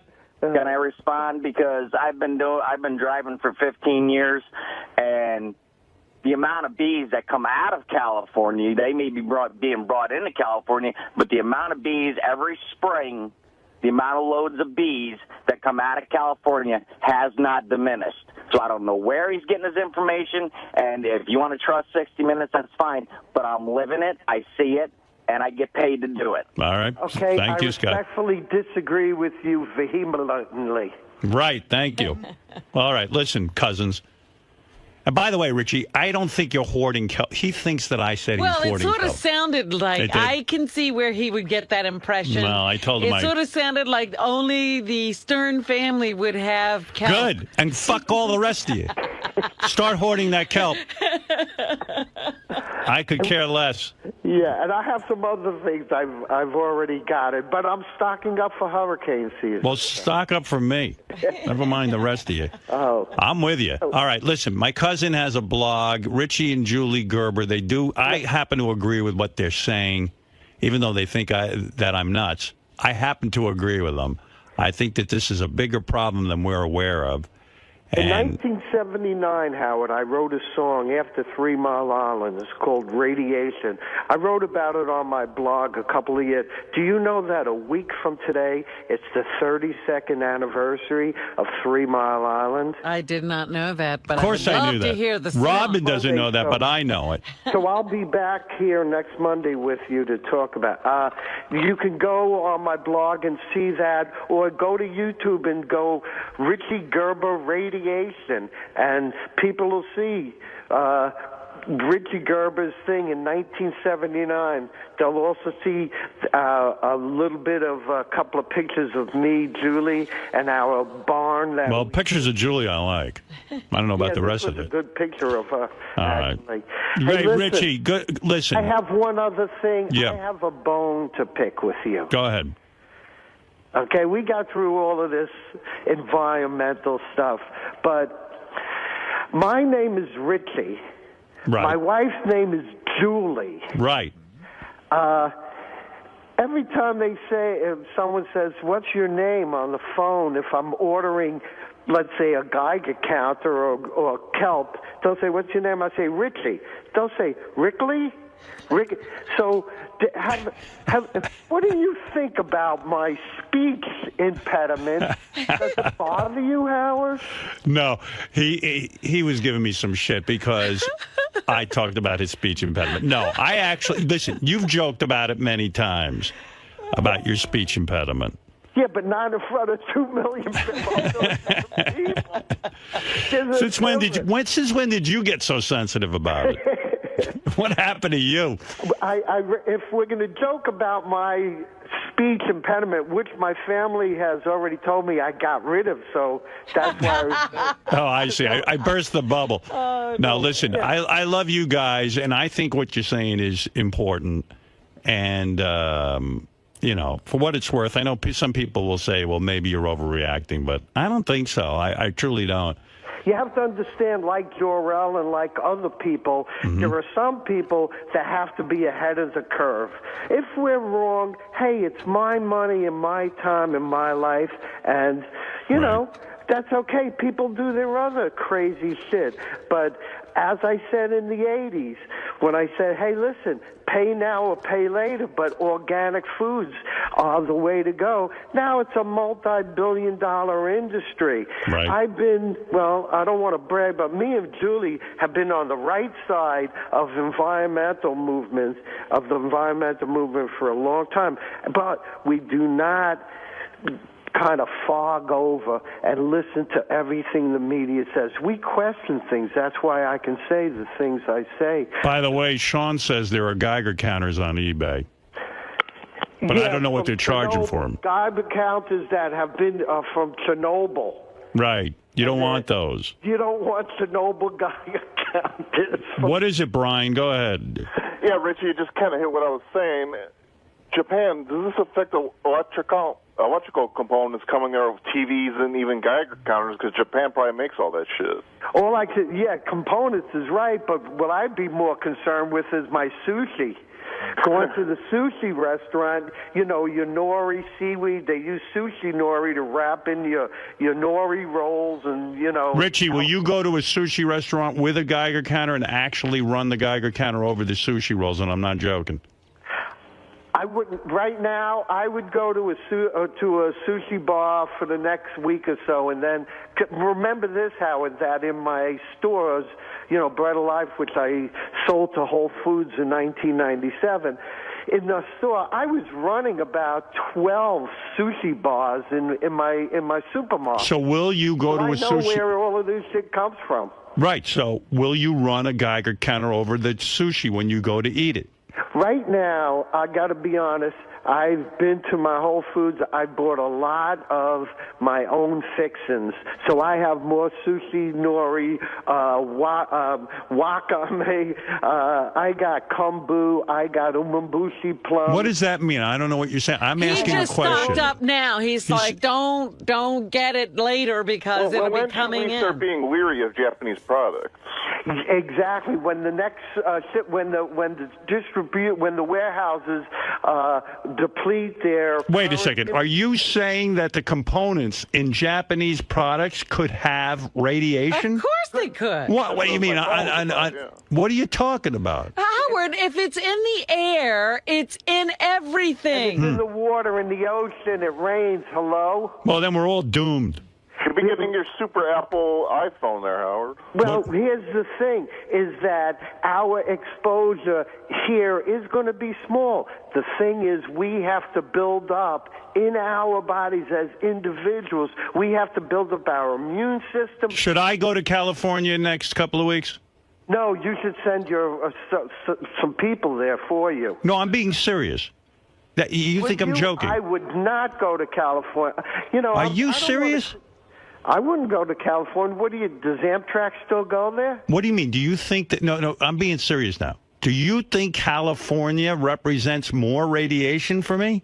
Right now, the winds blow east, you know, but then after a while it gets caught up in these jet streams, and it's going to be all over, and so... So I can't go to California? You can't go anywhere. He's saying it'll even be here eventually. So I might as well go to California if it's still here. What you should do, Howard, is come down to Florida and visit me. See, he thinks I'm kidding. You're not. No, he's answering no, I'm you, not but you're... He's telling me not to go to California. Is he for real? Yes, I am for real. You are. Go to California. Well, how do we know as consumers when to be leery of the Japanese products coming? Like, when is the next, boats come in? Do you have that information? And that's why I started to stock up on my my Asian foods, because me and Julie eat a lot of macrobiotic and other things like that from Japan.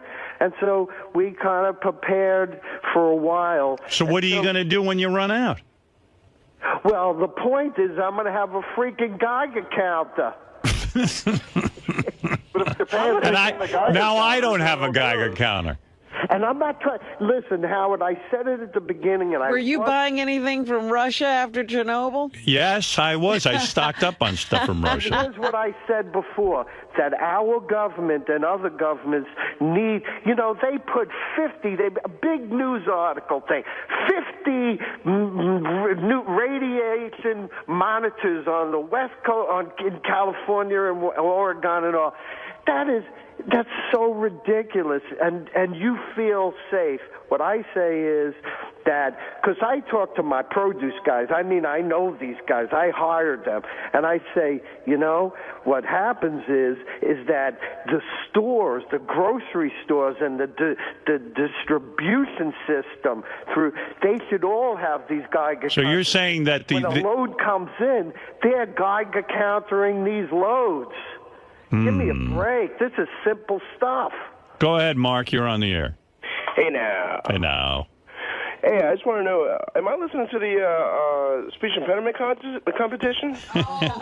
Hold on 1 minute.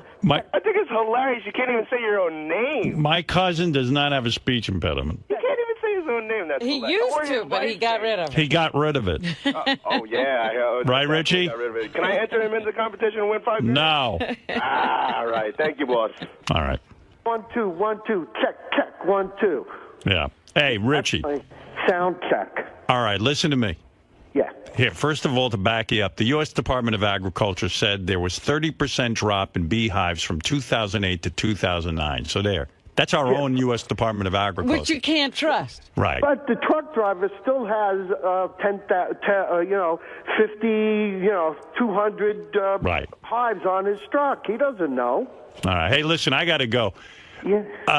That's my cousins, Richie and Julie. It sounds like Julie got her phone taken away from her. One of us had a sacrifice. It might as well be her. It's always the woman. All right, Richie, give out the website again. Okay, thanks, Howard. First of all, remember, I'm going to be updating it with what you can do and what's going on, probably in the next day or so, because I've been out of it for the next couple of days.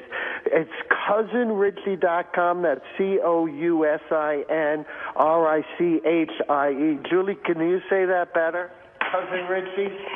It's cousinrichie.com. I like that he took the phone away from You you. can also go on YouTube and go to YouTube and search for Richie Gerber Radiation, and they'll see my song Radiation that I wrote in 1979 up in Maine. All right.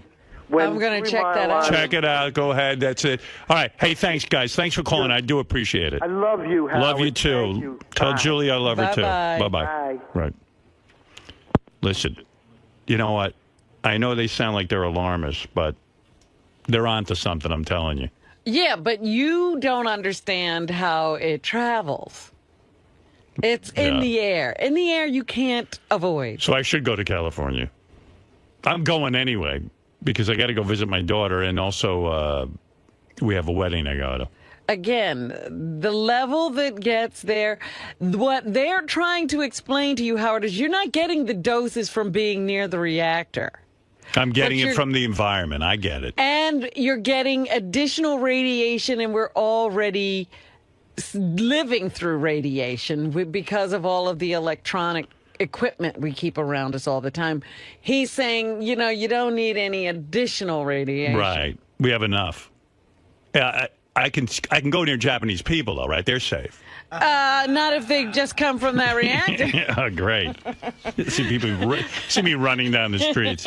Yeah, Marianne from Brooklyn, go ahead. Howard, not for anything. I live in fear with a lot of things, but all that preparing, and then you can walk out the door and a tree limb could fall on you, and then you can but I think their advice is very sound. This idea of, making your immune system strong couldn't be bad in this time. Right, absolutely. Right, but there's just so so much we could do. But Howard... And isn't it sad that the bees are disappearing, but the bed bugs are increasing? I mean, why can't they disappear? Nothing good lives and everything good dies. But Howard, Right. your Fallon appearance was awesome. I love the Rolling Stone magazine. Howard, you're on fire. It's been an incredible week. Did you see us rocking and rolling in the Fallon audience? You know, I did. Did you notice them? I heard I think High Pitch was there, right? High Pitch, there was a whole crowd. Gina Wasik, High Pitch, the whole Stern. Yeah, I heard it. I heard it. Thank you for showing up. Howard, listen to this. Fallon came out, gave High Pitch a hug, and now Fallon's following High Pitch on Twitter. Yeah, you know, Jimmy's really into all of that Jimmy Fallon loves that social media and the tweeting and the whole thing. I mean, That's why I was saying he probably wouldn't have minded you tweeting a picture. Yeah, I should do that. I'll have to ask him because I thought there was some cool pictures Ralph took backstage that I wanted to tweet. But I did manage to tweet a picture of Ralph. Let me take a break.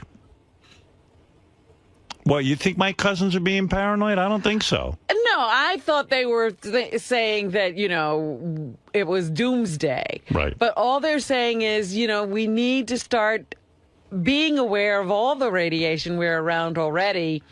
And when these accidents occur, we should already have fortified ourselves to radiation as much as we possibly can. Yeah, I mean, it's kind of like what you talk about with food and all that. Absolutely. Yeah. But what I want people to do, you know, he's now talking about running around with a Geiger counter. All the food is going to be irradiated if any food is irradiated. It's not like there's certain foods that are grown in irradiated land and foods that are not. If it's in the environment, it's in the environment. Right. Well. And then, that whole dying slowly, we're all dying slowly anyway. Gary, you thought my cousins were being crazy or what? I think they're onto something. Somewhere in the middle. Yeah. I think that there's something there, but it's a bit alarmist. Gary I don't needs think so. A laser on his toes. Please. I'm the nut who doesn't realize I'm drinking something and Robin goes, "Oh, Gary, that's pasteurized." Well, you killed all the enzymes. That's the reason you're supposed to be... Then I guess I should throw my milk away. Actually, you should, yeah. Milk is horrible for you. Well, she's right. I agree with her. I don't know. Yeah. I guess the whole world's killing themselves drinking milk. I mean, it's a bit milk is alarmist. not good. It's okay. A little milk is okay. What are you drinking milk with? I don't drink milk. Well, I have just on the weekends I have some cereal. Why don't you have soy milk?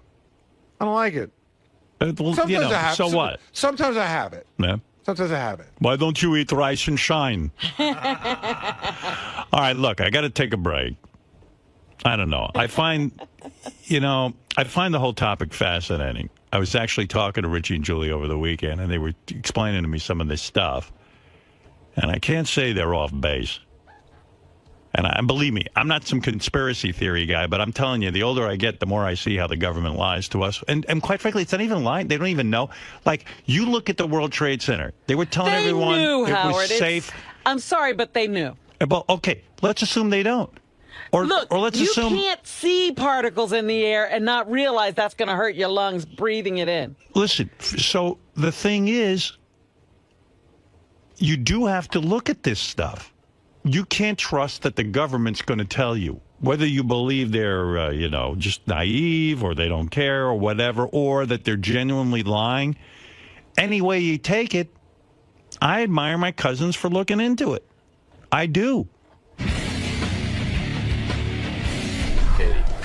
Howard's conversation today with his cousins brought up the topic of radiation. Yes. Did that in turn make you start thinking about radiation around you and its effects? Is this something that you worry about? If I start thinking about it, of course. I mean, look at your office. Okay, what? It's full of, all types of electronic equipment, which is most probably Greg, are you giving off radiation. Do you want me to just trying to freak me out here? No, I'm just wondering if it's something that you think about. Keep talking like that. I have work to do. I don't have time to think of radiation and how I'll die from it. Probably. Anything else? Any other fears you want to put into my head?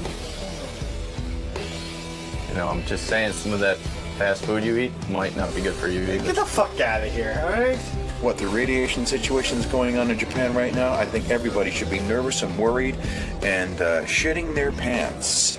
For like 5 minutes, I was actually thinking that nuclear energy might have been a good alternative to oil and whatnot, because let's face it, that's why we're involved in wars now in Libya, in Iraq and Iran and all that shit like that. If there were no oil there and we didn't need oil, it's like we'd say, you know what, you guys can go kill each other. We don't really give a shit.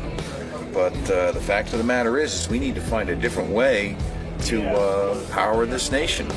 I don't know, maybe it's sun, maybe it's wind, maybe it's water. Maybe it's water. Should we be nervous? Yeah, of course we should be nervous.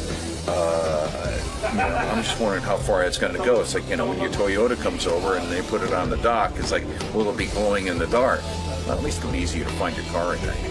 But is radiation something that you worry about in general? I mean, do you think about it, how it's all around us and how it could be affecting you? You know what? If I really started thinking like that, I wouldn't fucking sleep at night. And I figured this way, it's like my prostate seems to be in good order. My testicles are the normal size. I have not been affected by radiation thus far. Although it does get me nervous when the doctor wants to take an x-ray of my teeth. They put like a little lead, apron on, and then they run out of the room as fast as they can. I don't know. Should I be doing that? Should I just have rotten teeth and say fuck it? I don't know.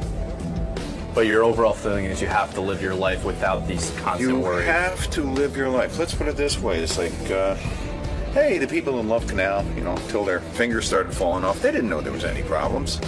But you know what? This is a part of living in a society that wants things here. We want it now. We want it fast. We want it at our fingertips. And there's a price to be paid.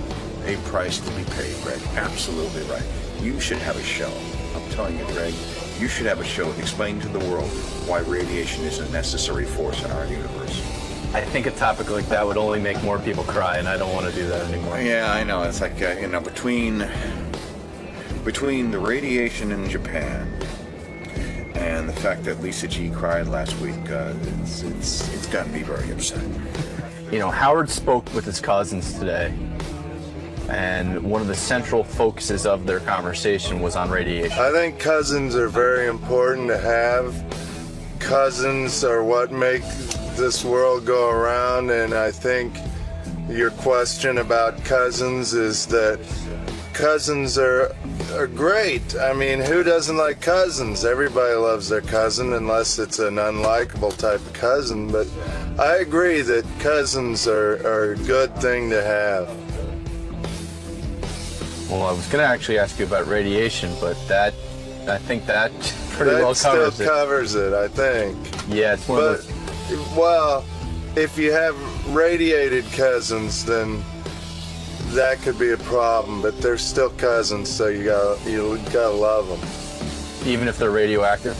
If radioactive cousins. Now, is this something that you fear in your daily life, all the radiation around you and its effects? Is this something you worry about consistently? No. I mean, look, I think it's pretty clear to anyone paying attention that something that's been causing cancer at extraordinary rates for the last 30 years. I'm sure some of it's radiation, all the wireless signals, all the electricity in the air, the processed foods that we eat. I don't think there's any one thing to worry about. I think just the environment we live in as a whole is probably dangerous because of us. So, are you asking me if I'm extra nervous about radiation? Mm-hmm. No, the answer is no. I'm not extra nervous about the Japan radiation. If it happened here, if the nuclear plant melted down on Long Island, I'd be worried. But I'm not too worried about it here. Listen, do you think I look like I'm concerned about what I'm putting in my body? I mean, am I really gonna go, well, yeah, sure, I eat tons of processed food and sugar and corn syrup and McDonald's and Burger King, but really what I'm concerned about is the radiation level of my apple, because that's I'm worried about my health. So the answer is no, although I love sushi, and I hope they don't take all the sushi away. That would be a concern of mine. That would be my only concern. Don't mess with the sushi. More sushi. More sushi, more problems. Right? What the song goes? I think so. More sushi, more problems? That was Biggie's. Yeah. One of his major put down concerns. that eel, son. Yeah, I don't want that. I want my California eel. rolls lead the bullets, man. Yeah. Word up. Seaweed rap. Peace. Do you think about the negative effects of radiation around you on a daily basis? I don't even think about the last shit I took. No. There are a lot more things to worry about than that radiation garbage. I mean, considering what happened in Chernobyl and what happened in 3 Mile Island, you know, you don't see kids being born with tails and scales. So I don't give a shit. I think life's too short to get caught up into this radiation horseshit. Unless I start, seeing weird things happening around us, like babies being born with 3 eyes and, 17-inch dicks. I could give a shit about radiation. I think it's a bunch of garbage. What should I be doing? Geiger counting my food? Or what should I be doing? Is it something you think about on a daily basis? No. Something you worry about? No. Not really. No. I was already exposed to a great deal of radiation in my youth, so that's what's given me these huge muscles. And your bionic shaft. And my enormous wiener. So, really not a concern for me. I love that shit. So you're saying you could Hulk out of those jeans, the crotch of those jeans at any moment? If I wanted to. If you want to fluff me up, yeah, you'll see. How much denim do you think you've destroyed with that bionic shaft? You want a boner attack in here? Yeah, a lot. Brand new jeans. Just to hold this puppy in.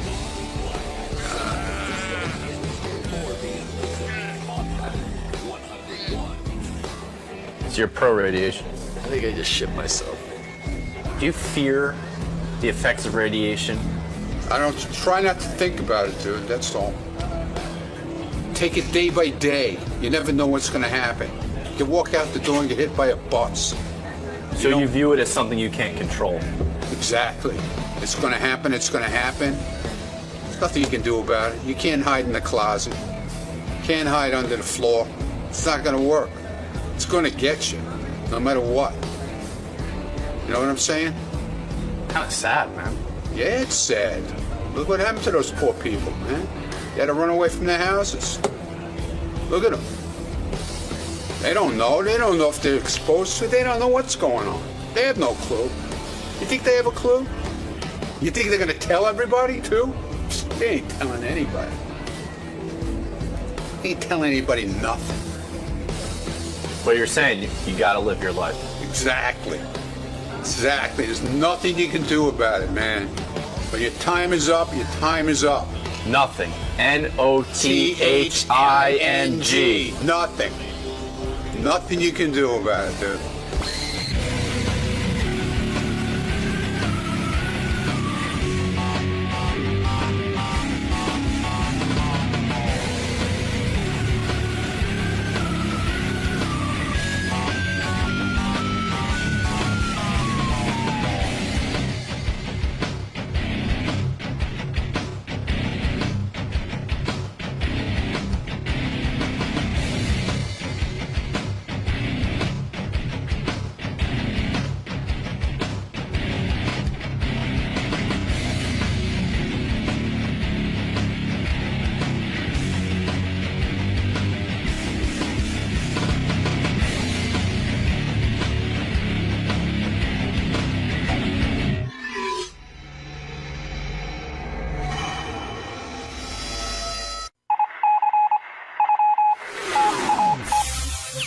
This is the best of the wrap-up show. A recap and behind-the-scenes look with John High and Gary Dell'Abate.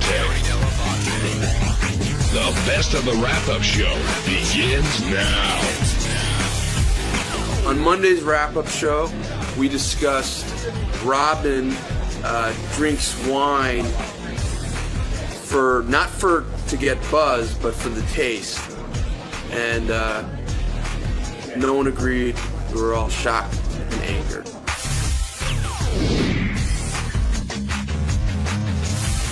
I do want to talk about a statement Robin made early, which a lot of people are taking umbrage with, and that's she says that she drinks wine for the taste and not to get buzzed. And this came from Howard saying he can't drink for 3 weeks because of a medical thing, but are you calling bullshit on that? Yes, I think we all are. I mean, I think sometimes you say stuff on the show and then you get backed into a corner and you can't get away from it. She may like the taste of wine, and she might say some wines go good with food. That I'll give you. But you like getting buzzed. People drink to get buzzed. Yeah, that came as a surprise to me. I believe she likes the taste. Yeah, I do too.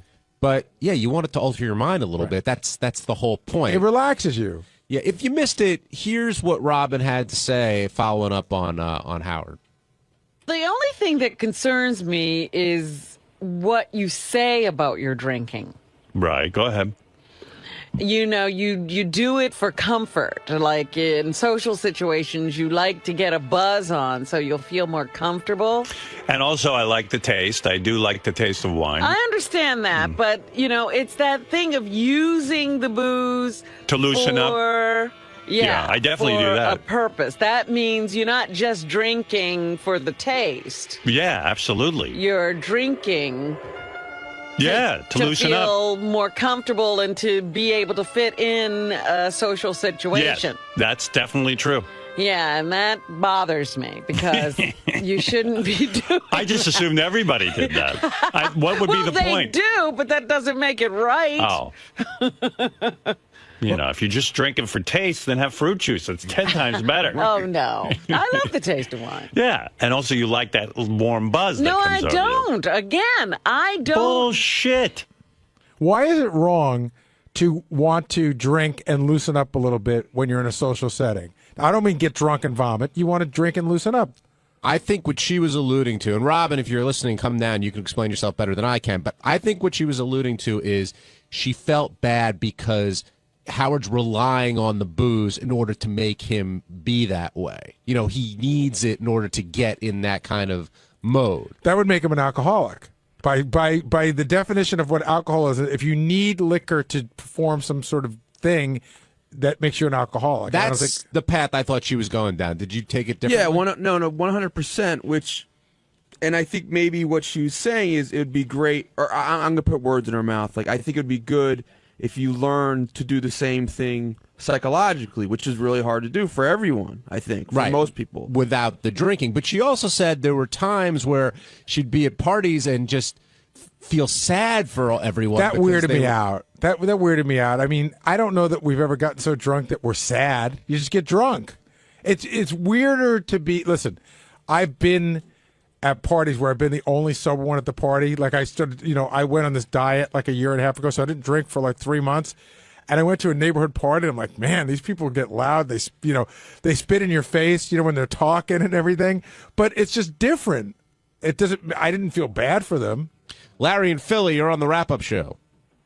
Hi, guys. The fact that I support Robin, the fact that it's hard for everybody to understand Robin's point of view, that you can have a social drink and not do it to get high or to get drunk. That's something I do. I don't do it to get drunk. I don't like that feeling. I like a taste of wine or a beer with dinner. Larry, what would you say the percentage of people that drink in this country fall into your category? I would say under 1%.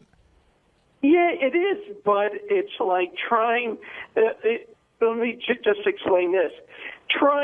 I believe it's the philosophy that has Howard or everybody going.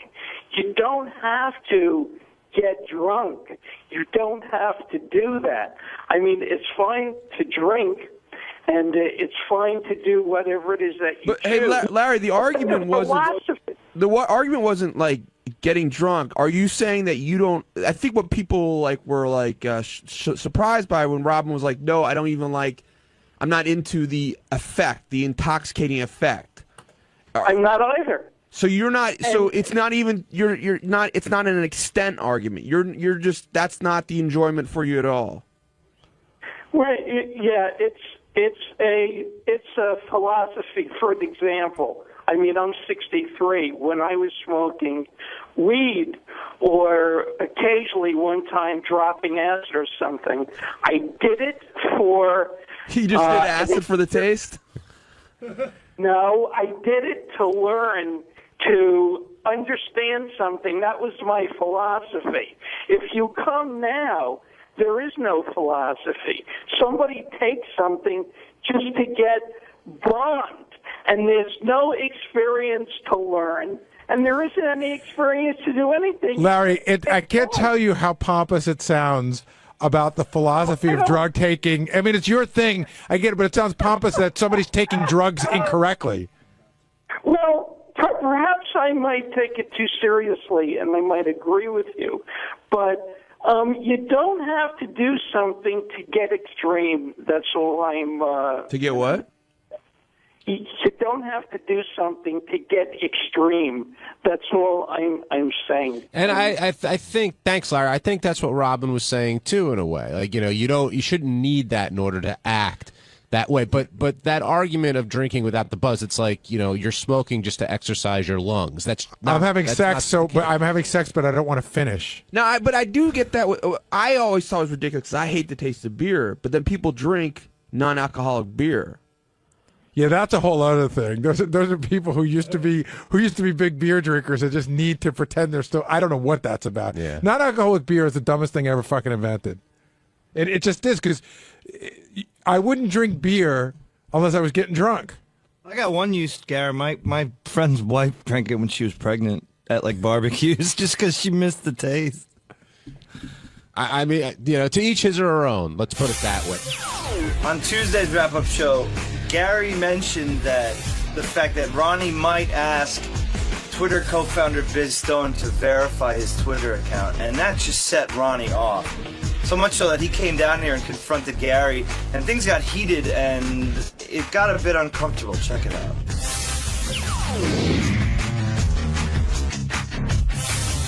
We were talking before, Ronnie, about a Twitter guy. One of the heads of Twitter's coming in, and the question tomorrow. Yeah, and the question was, are you going to address any of the problems you've been having with Twitter with him, since he's the main guy? Well, according to Gary, yeah, I will. No, I was saying you should save it for the air. Yeah, but Gary, I got to ask you a question, because, it's really bugging my ass lately. Like, you really got a fucking hard-on for me lately, and I don't know what it is. I don't have a hard-on for you. No, you got a real chip. Like, I don't know, every time anything with me comes up, you're the first one to stick me in the fucking back, even if it, I don't get it with you lately. I have no beef with you, Ronnie. Yeah, well, I don't know, man. Can you give an example? Yeah, Ronnie? give me an example. I can't remember off the top of my head, but every time he can throw a dig at me, he can't. He will. I said no matter what. I thought that you might say something. Why would I say anything? Because I know that the fucking rules here. Why would I ever fucking say anything? Because I know Twitter is important to you. It's not that important to me. Okay. It really, and I even asked you about, helping me out with it, and it's like, I don't know. What did you ask? Help me out with what? About getting, I said, Gary, how do you get verified? Oh, I don't know. No, Ronnie, that's not what happened at all. And I told you don't fucking listen. Oh, I did. No, listen. you don't. You don't fucking, because if you listen, you don't understand. That's exactly what I said. You can't get verified. I got verified. I had nothing to do with it. There's nobody to call. There's nobody to ask. Twitter decides who they verify. That was the fucking answer I gave you, but apparently it wasn't good enough. No, I asked you if you could help me out with it. How could I help you do something that I couldn't do for myself? Okay. No, but answer the question. All right. Okay. I didn't get myself verified. I woke up one day and there it was. And the first thing you said, oh, no, he will definitely ask somebody when the guy comes in. I said you'd probably ask him because I know. Why would I do that? Because I know it's important to you. Do I do that with guests? Do I do that with guests? Do I ever fucking interact with guests? I'm the one who's yelling at everybody for interacting with guests. All right, I don't have a dagger for you, Ronnie. No, lately, dude, you do. You go in circles too. I go in circles? Yeah, you do. In a month it'll be JD again, and then in a month it'll be somebody else. I don't go in circles, dude. You have me and JD's thing is a fucking shtick thing, okay? And everybody knows that. Everybody does? Yeah, everybody knows that. John, did you know that? I found out about it down the road. Right. Initially, I didn't think that was the case. Okay. All right. But this seems serious, Ronnie. I didn't know you were that upset with Gary. Whatever, dude. I'm not upset with him. I just can't. His attitude with me, like, totally sucks. Totally fucking sucks. I don't know what to say. Well, can you give me an example? There's nothing to say. I don't want to say anything. I don't have any examples right now in my head. I can't think of them right now. It's a feeling. But, yeah, it's definitely a feeling, because every chance you get, you fucking put me down like I'm some kind of piece of shit. And even if I'm not in here. All right. So I know you're referring. So I guess I can't crack any more jokes. No, you can crack everything. You can do whatever you want. I don't care. I think of it as cracking jokes, not putting you down. But I guess there's a fine line. No. And I guess whatever relationship we had that was funny isn't funny anymore. The show is the show, and I don't care. You can do whatever you want. But my feeling, I know what my feeling is. Okay, and that's it. There's no. See, I would feel worse if I was like walking through the halls bad mouthing you, which I dare you to find anybody who would say that I'm doing that. He is. No, I didn't say. I never said that. I dare you to find anybody credible. Every chance you get, you fucking put me down. Ronnie, is he lately? It's not all the time. It's not up until I would say a year ago. Wow, it's a whole year that I've been giving you a hard time. Not giving me Gary. I'm not saying you. Well, putting you down is giving you a hard time. Not to me. Not me personally in my face. It's like on the air. I got it. I know what you're saying. Do you think that he's doubting your professionalism? No, dude, I don't know. Dude. It's got nothing to do with No, because of what you brought up today. You said Gary would, of course, think that you would talk to the guy. Well, he said it. Well, I heard it. I heard him say it. I'm telling you I said it. You don't have to hear it. Yeah, I heard it. No, I heard it. I don't know what I'm looking you in the eye, and I'm saying I said it. I don't know what would make you even think that. Have I ever done that with a guest? Ever? I don't know. I'm sorry. I don't know the answer to that. Probably not. I clearly didn't think about it as much as you think about it. Okay. Fine. Everybody's out to get Ronnie. No, I didn't say everybody. But that's what it sounds like sometimes. All right, fine. Okay. Pat in Buffalo, you're on the wrap-up. I got that thing, that complex or whatever. A little bit. What Howard says, Whatever Howard says goes, so, you ride, Ronnie, you ride with it. Go ahead, Pat. Ronnie, you're my hero, Ronnie. That's all I got to say, man. I think what it is, bottom line is that your success is going to Gary's head and driving him up a fucking wall. It's making him jealous, but not throwing pitch, motherfucker. Just enjoy Ronnie's success right now. Give him his 15 minutes of fame. The guy makes the show what it is today. It's explosive when he's on. It makes people listen, and it makes people show how much of an asshole you are, Gary. It comes full circle. You ripped on Richard and Sal last year. You jumped on them when they were starting to get bigger and bigger. And it's okay if you can't throw a baseball. We understand, dude. Just go read a fucking book. I actually wrote a book. You can read it. Gary, are you envious of Ronnie's success? Oh, is that what this is? Right. Come on. Off the record, this is stupid. I'm a little upset about Topless taking over Baba Booey. No, I don't think so. And see, now it's getting. See, this is stupid. It's getting silly. No, I know you're being real, but I'm following up on what that guy was saying. No, well, I'm not listening to what that guy's saying. I'm just saying for other things. Okay, it's got nothing to do with what the guy said. So how could you guys work this out? I mean, you shouldn't be uncomfortable up here, Ron. I'm not uncomfortable. I'm not uncomfortable. You are if you feel that Gary's trash and you left and right. I go and talk to Gary every day what I have to talk to him about, and it's fine. I have no problem with Gary. It's just that, I hear the way he talks about me. That's all. When I took a women's studies course at Penn State, and before we took the course, we all had to sign a contract that we'd make it a safe environment and empowering for everybody. Maybe we should do that here. What safe environment? I didn't threaten anybody. What are you talking about? No, there's no threats here. Where you're comfortable to come out. I'm just stating how I feel. That's all. I'm not allowed to state my opinion. Yeah. No, that's what According I'm to saying. John, We you're should allowed to always- call in and state your opinion. I'm calling in right now. I'm stating my opinion. I'm saying this we is should how all be I fucking supportive. feel. No, you should. I'm just saying. I can tell Gary's taken aback. He's surprised. You I'm didn't see surprised. this coming, right? No, I'm surprised. I didn't think that you would think this, but I don't feel bad about it because I don't think what he's saying is true. I think sometimes we crack jokes on the show, and sometimes people get sensitive. I don't think that I've been. I don't think that I've been hammering you. It's not even that. But it is. You're saying that every it's time. It's nothing about jokes. So what is it, Ron? But they are jokes. But you don't see them as jokes. No, there's a lot. The way you say it, it's not joking. That's the whole thing, Gary. If I could get tape for them to play back that shit that I can remember, but I can't remember everything offhand. I heard what I heard today, and it was serious the way you said it. Yeah, about me asking the guy from Twitter tomorrow. I think that is that the I wouldn't fucking do that. Is that a horrible thing that Ronnie might ask the guy from Twitter to be verified? Is that like it's not like he was stealing money? If Howard thought I was doing something like that, he'd be pissed off, and so it wouldn't be a joke to him. Were you saying on air or off air? You thought he would do it? I thought maybe when he's talking to me. Listen, it's not like the guy's going to sit down and Ronnie's going to go, "Hey, verify me." But he might say, "Hey, I got my Twitter account. It's really cool." And just start the conversation. Like, it'd be cool if I was verified. When we started this show today, we were saying how when he first comes in, Ronnie lets him in casual conversation. It might come up. Right. That's exactly right. Not Ronnie's going to corner him and say, "Hey, I need to do this." Exactly. That's not the case. But if he says, but that's what Ronnie heard.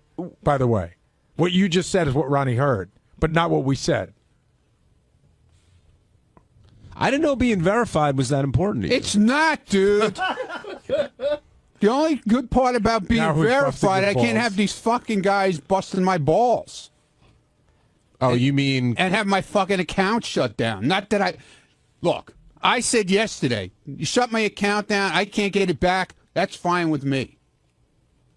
I was at the point yesterday I'm not going to go fucking crazy over this. So how'd you get it back? You were complaining, and... How'd I get it back? Yeah, who'd you call? Okay. What I told it on the air real quick.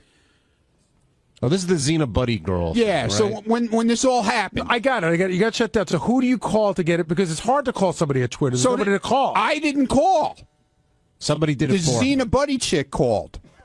She's the one who filed the complaint for me originally. She helped me out. Got it. First, me and Sal I got it. No, I heard all that. Me and Sal did it first. Well, there you go. That's a good first No. Me and Sal we filed the complaint, and I don't think Sal ever got an answer to it. So then the 𝗦𝗵cie𝗄𝗿𝗍 girl, who supposedly knows all these Twitter people or whatever, she's so involved with it. This, okay, whatever she does, she got in touch with Twitter, and then when they shut my account down, because she helped me fill out there's like a form. Got it. Then I faxed in all the shit I was supposed to fax in, my driver's license, a business card, all this kind of bullshit to prove how I was, everything. And then yesterday they shut my account down instead of shutting the other account down. So No, I understand. You're repeating yourself. I understand all this. I was just trying to figure out how you got it turned on again. She did it. I don't know how she did it, but she did it. Within like 5 minutes. Maybe she's Twitter. Maybe she is. Who the fuck knows? You should have asked her to be verified. I'm going, hey, Xena, verify. She's working on it, she said.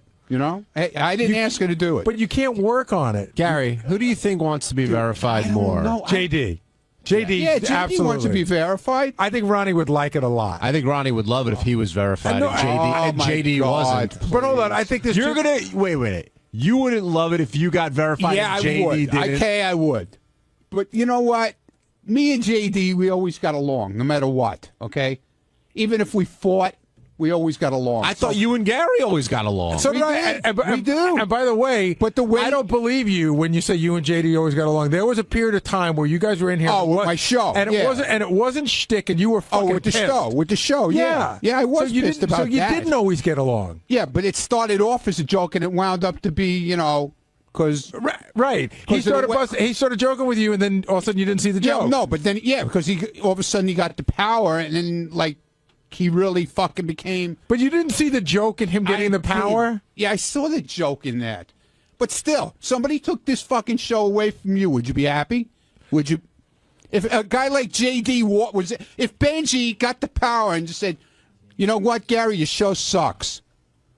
I'm taking it away from you. Would you be happy about it? What are you going to do? That's part of work on the show. Yeah, I wouldn't be happy about it, but you understand that the only reason he took the show away from you is because he knew how upset you'd be and get a great reaction out of you. It had nothing to do with power. Yeah, okay, so so whatever. So now I never got the show back, so it wasn't a joke, obviously.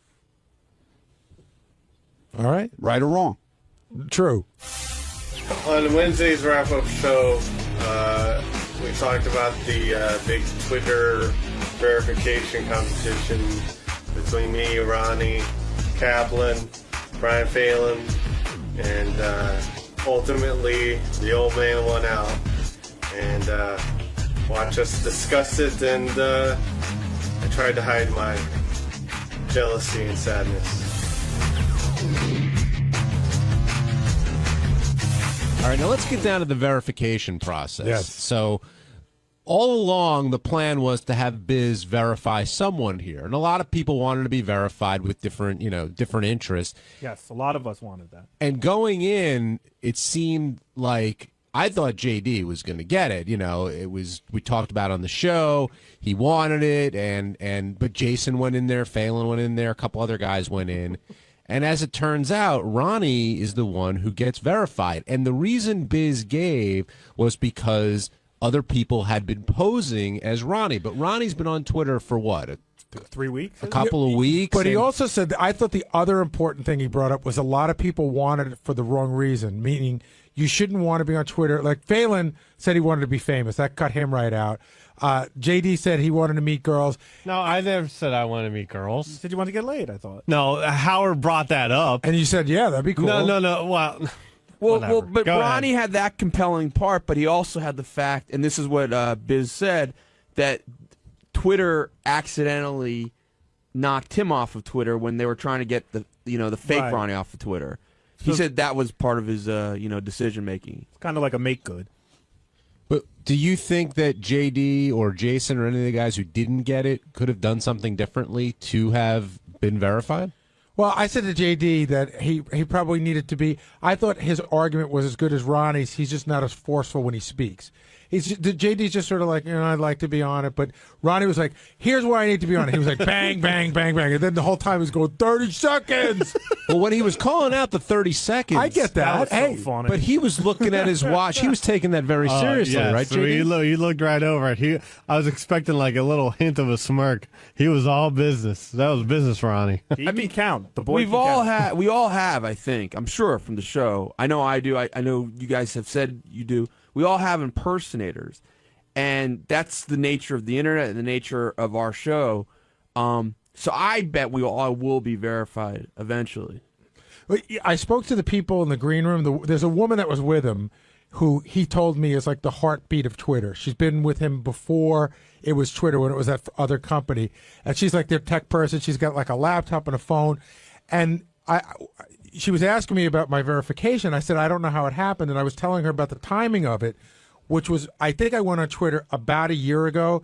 I got verified like not too long after. And she said, yeah, she goes, I don't know. She goes, it's a lot harder to get done now. Almost like I sort of slipped in before they were working on it a little bit harder. She said that maybe because I had it, she's like, if you have it linked to a website, that helps a lot too for verification. No, when you got verified, I mean, it might even be harder now, but trust me, when you got verified, it was impossible to get verified. And I still, and she couldn't. But did they ask, like, had you, I guess someone's heard it on the show. I mean, I wonder if it's all word about, did they say to you, did anyone ever call you up? Did they ever write you and No. say, we need your ID? No, you just turned So it how on do one day, right? how do they even know you're the real Gary? I don't know.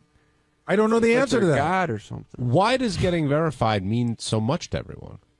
Well, it's two things. It lets everybody know that, that you are who you are. Like he remembered me because I had emailed him once before I knew anything, even before I had a Twitter page, because there was a 𝗦𝗵cie Twitter page that was saying these really terrible things about me, but they weren't completely off the map that you wouldn't believe it. So it would be like, Gary's such a loser. He can't throw a baseball. I wish he would take the kids, So I emailed him and he got that one taken down. And now joining us is the newly verified Ronnie Munn. Do you see what he's wearing on his suit? I can't Somebody see. put a giant blue check mark on his suit. Verified. Now, Ronnie, you made a very strong case for being verified, but somebody pointed out a month ago you weren't even on Twitter. Why the change? A little over a month. It would be. I would call it meteoric. A little over a month. I mean, it's tremendous rise. Why the change? Like, how are you dealing with this? What do you mean? How am I dealing with it? Well, look what I had to deal with. I had to deal with getting verified because everybody's breaking my balls on it. So yeah, but you're acting. It's no different than being here, except there's a lot more people. I don't know. I'm sensing a little false modesty here, Gary. I think Ronnie is proud and should be proud of being. Well, you're chosen. excited about it. No, I am. I'm excited You about made it. you made the best case. Yeah, I told the truth. Now, when you were calling out 30 seconds, were you playing mind games there with the other competitors? Yeah, definitely. And it seemed to work. I guess so. Yeah, Biz. It was only fair. What do you mean? I only got 30 seconds, and Howard cut me right off. So I felt that I cut everybody off in 30 seconds. I had my watch. I didn't get 30. With I my got like second 10 hand. No, you got more than 30 seconds. Oh, really? How many seconds? You got did about 38 seconds. Oh, really? Yeah. Oh. And JD, he would have got an hour if I didn't stop it. So. You and Gary, Sorry, dude. Are you and Gary okay now? We're fine. We were fine yesterday. I was just, stating an Well, now you guys are like brothers. stating an opinion. We talked today, but I actually sort of spoke my true feelings about Ronnie yesterday in a tweet. What I said something like, Ronnie got mad at me at wrap-up today. Got to say I was taken by surprise. I have nothing but love for Ronnie. So this is before I professed my love for him in a tweet. This is That's like 3 times. Oh, God. This is before you shared the blue check mark, because now you're both verified, I guess. Right, now people actually know it's Ronnie that I love. Have you been actually inducted yet? No, I don't think so. And Ronnie, have you been getting any, weird comments from anyone else or Actually, jealous gripes? No, actually, it's been a lot of mostly positive. The only haters that I got were the guys that are faking me out. I thought my imposters. I thought we were banning that word. Oh, from okay. the show. No more haters. The people that assholes. Let's say assholes. The assholes that were impersonating me were the only ones putting out bad stuff, pretty much. Now, in the first hour of the show, Howard and Robin spent a lot of time talking about how you misread people and also how you're the most immature person on the staff. Wow. Do you agree with that? I think we're all immature in our own way here. Okay, but if you had to choose the most immature, who would you? Why do I have to choose anybody? 'Cause I'm asking you. I to don't choose. want to choose anybody. I don't know. I would say Sal. Sal? Yeah. Not Richard? Well, he's a close second. But you think they're much more immature than you are? Yeah, Based definitely. on what? Based on every time they walk out of the door of that room, it's either something about somebody's cock or some kind of joke or harassing me or harassing somebody, stealing Gary's breakfast or whatever. It's a clown place in there. I always I want to say, well, I think Richard might be more mature than Ronnie because Richard's done something like he's going to get married, he's doing all this stuff.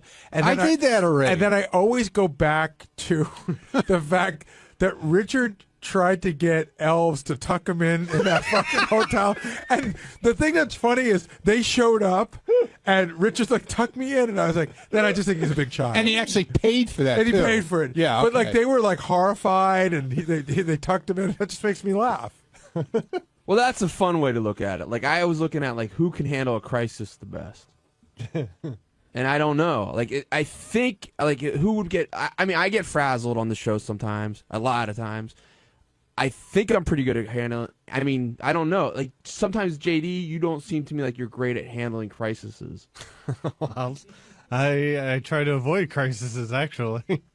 But, whatever comes up, comes up. Are you genuinely disappointed about the verification? I thought we had moved on from that. No, we're back. We're hitting the quarter hour. Every quarter hour.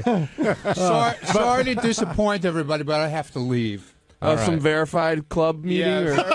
Very important verification. Ronnie, meeting. congratulations. Yeah, thank you, guys. RM limo driver, Verified 69. Ronnie, the limo driver, who you can look for that blue check mark if you're on Twitter to see what he has to tweet. Now, JD, let's get back to your disappointment. I am JD Harm on Twitter, by the way. Yes, you've mentioned that. Now, I think you're masking your disappointment here a bit. I know this meant a lot to you. No, am I disappointed? Yes. But did I expect it? No, I don't expect anything. If I expected it, yeah, then I would be crushed. But, it's just another thing that doesn't happen. I was telling Greg Carmel, I'm used to things not going my way. I was gonna say, that's the whole thing with JD. Like, when in life do you go, today's the day it's going my way? Never. Really? Yes. I didn't know you had this Charlie Brown. Do you feel like a stud when you've talked about you like there was a hot stripper that you were having sex with? Yes. Did you feel like wow when you were inside her? Listen, there are certain moments in my life where I surprise myself and I'm like, wow, I can't believe this happened or that happened. But do I expect anything good to happen? Hardly ever. So that's just me. On Thursday's wrap-up show, there was a lot of talk about why Scott DePace hates Twitter. We didn't understand his explanation on Howard's show, and he came in here and made another explanation that made absolutely no sense to Robin, Gary, myself, and Benji. But Scott gets very heated and animated about his opinions and why he won't listen to anyone else's, and, well, you can see it for yourself.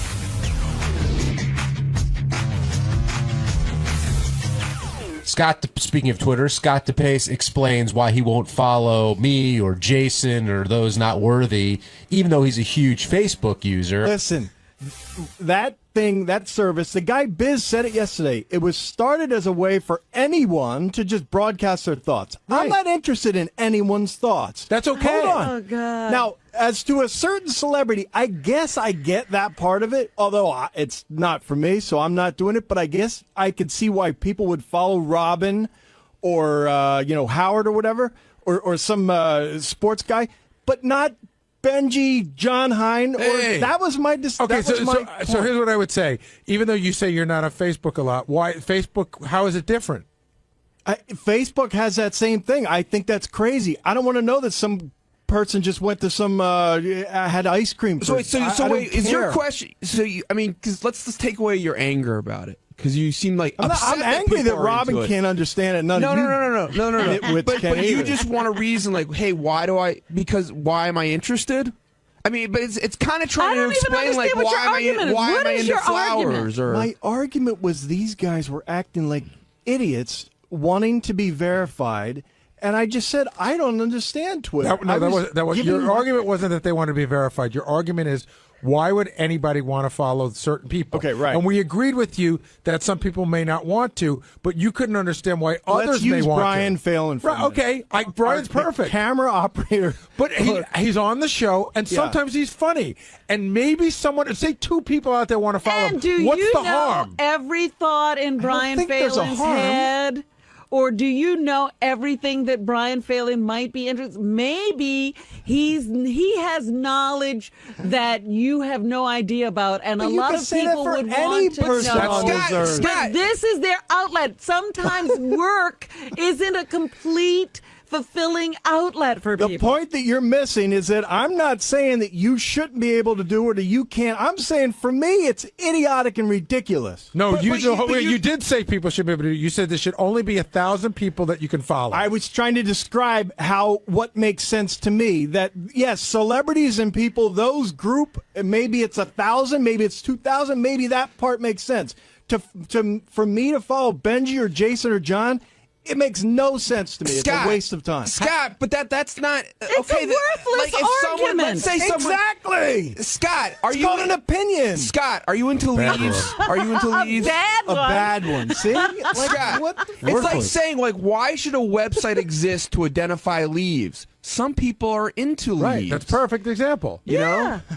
Why only websites should be up that you approve? Would you get mad? Like, why is there bandwidth on leaves? Like, it's like, some people are into it. I don't have to. I don't want to look at the website about leaves. Trying to get you to. Nobody's trying to make you. I know what it is. Because he thinks this is a terrible idea and it's caught on with people. He thinks it makes people gay. And nobody cares about the video caddy, which is a great idea. Actually, Robin, just as much as educating Robin. That explains his venom towards me. Because I came up with the idea of a website about television, which he couldn't care less about. Or couldn't come up with. So that's why I get all the anger. And I've said 100 times, I admire your ability. You turned something I think is a stupid idea into a moneymaker. That is great. And Twitter is another stupid idea. And I'm the luckiest man in the world because I accidentally wrote a book that somebody bought. But I got a broader question for you. I always wanted to ask you this. On something like this, a lot of people here are disagreeing with you and telling you that they don't agree with you. When you hear a lot of people disagree with you, I'm not a follower, Gary. I'm not. Does it make you rethink your position, or does it only drive you more the other way? I would admit to you, I think I've already admitted to you that yesterday I said it makes no sense, and when you told me the celebrity angle and what it's turned into, I guess that makes a little sense. So there's a change. But no, I'm not going to follow Jason or Benji or John. We're not asking you to follow no one them. else should. That's what I don't understand. Why shouldn't somebody follow them? Because it doesn't make sense to me.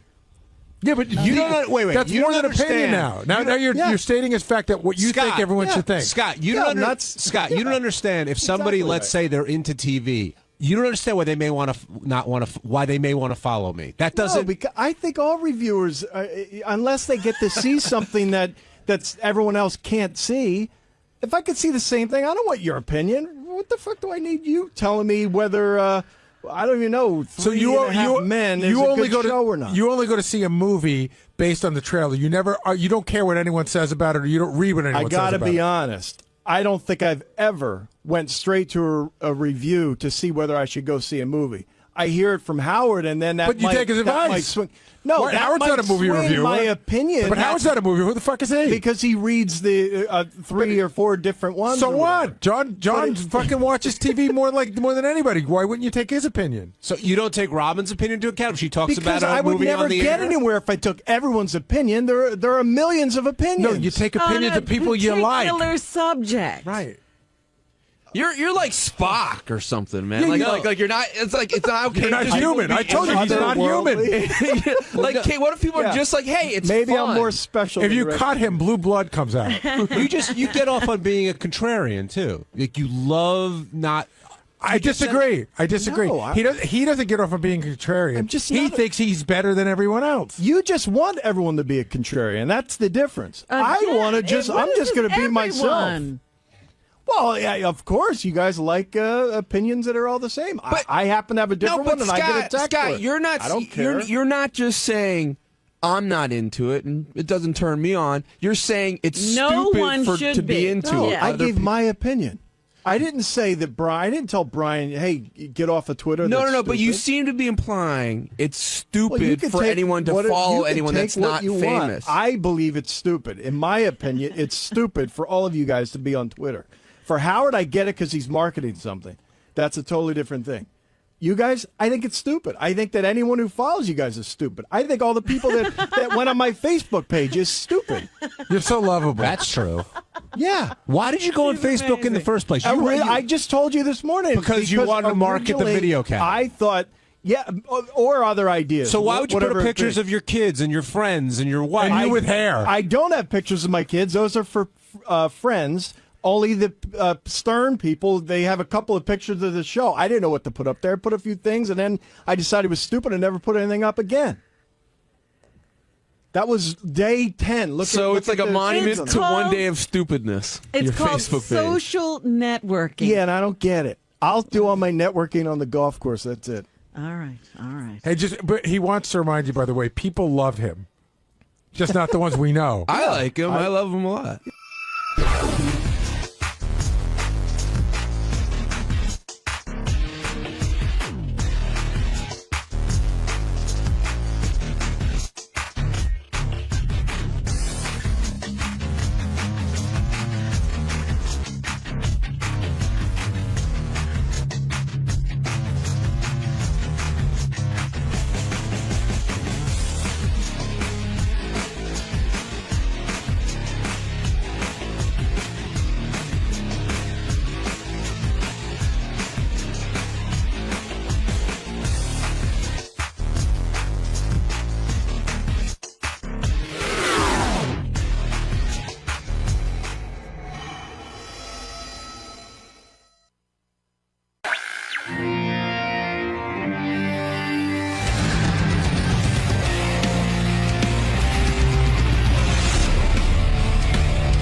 Greg Allman, I'm dying to interview. I've got 1,030,000,000,000 questions. 1,000,000 plus 30 billion questions for Greg. Fascinating man. Yeah. You know, I was thinking about Greg Allman. And I'm going back to the first album I became aware of the Allman Brothers was Live at the Fillmore East. Mm-hmm. And then, of course, Eat a Peach, which was a huge... Oh, my goodness, yeah. Yeah, which is a great album. Even to this day, those songs hold up. And I was thinking, I believe... Now, Fred, maybe you could tell me if I'm wrong. Go ahead. And I don't mean to interrupt you, whatever you're doing. Yeah, what are you doing? Yeah, what is he Interrupt. doing? Yeah, go figure that out. But I was thinking about the Allman Brothers. I believe... I can't think of a band that had... I think they created Southern rock. I would agree with you wholeheartedly. They created a genre, don't you? Because like Lynyrd Skynyrd came after them. And no, everybody after Marshall that Tucker. I mean, you could take any imitative. Marshall Tucker, Outlaws music, any of that stuff, you could almost think it was an Allman Brothers tune. Yeah, but not as good. But what I'm saying... Robin. They come on. created a What did I say genre? that was so bad? Robin, I am so angry with you for making me have a conversation with Fred. Yeah, you're an asshole. If you were more of a musical expert, I wouldn't have to talk to him. I wouldn't subject you to that. No, I'm saying Fred. All right, okay. Well, Fred agrees with me. Yes, they created a genre. They created a genre. I mean, come on. Come on, George, you knew that. I knew that. This is a legend. A real legend. Greg Allman. We're going to bring him in. I think he's always looking to talk about all that. I think he understands. Mr. Greg Allman, how are you, sir? All right. Welcome. Thank you.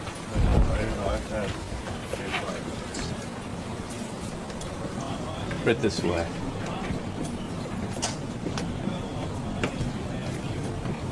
This is your first appearance on the show. Yes. You looking forward to it? Are you a fan of Howard's? Got me on the spot. He was just mentioning what a fan he is of yours, how he used to listen to Eat a Peach in his room in high school while he was all alone. Oh, really? You guys were friends of his in a way. I don't know of Howard that much. Gary.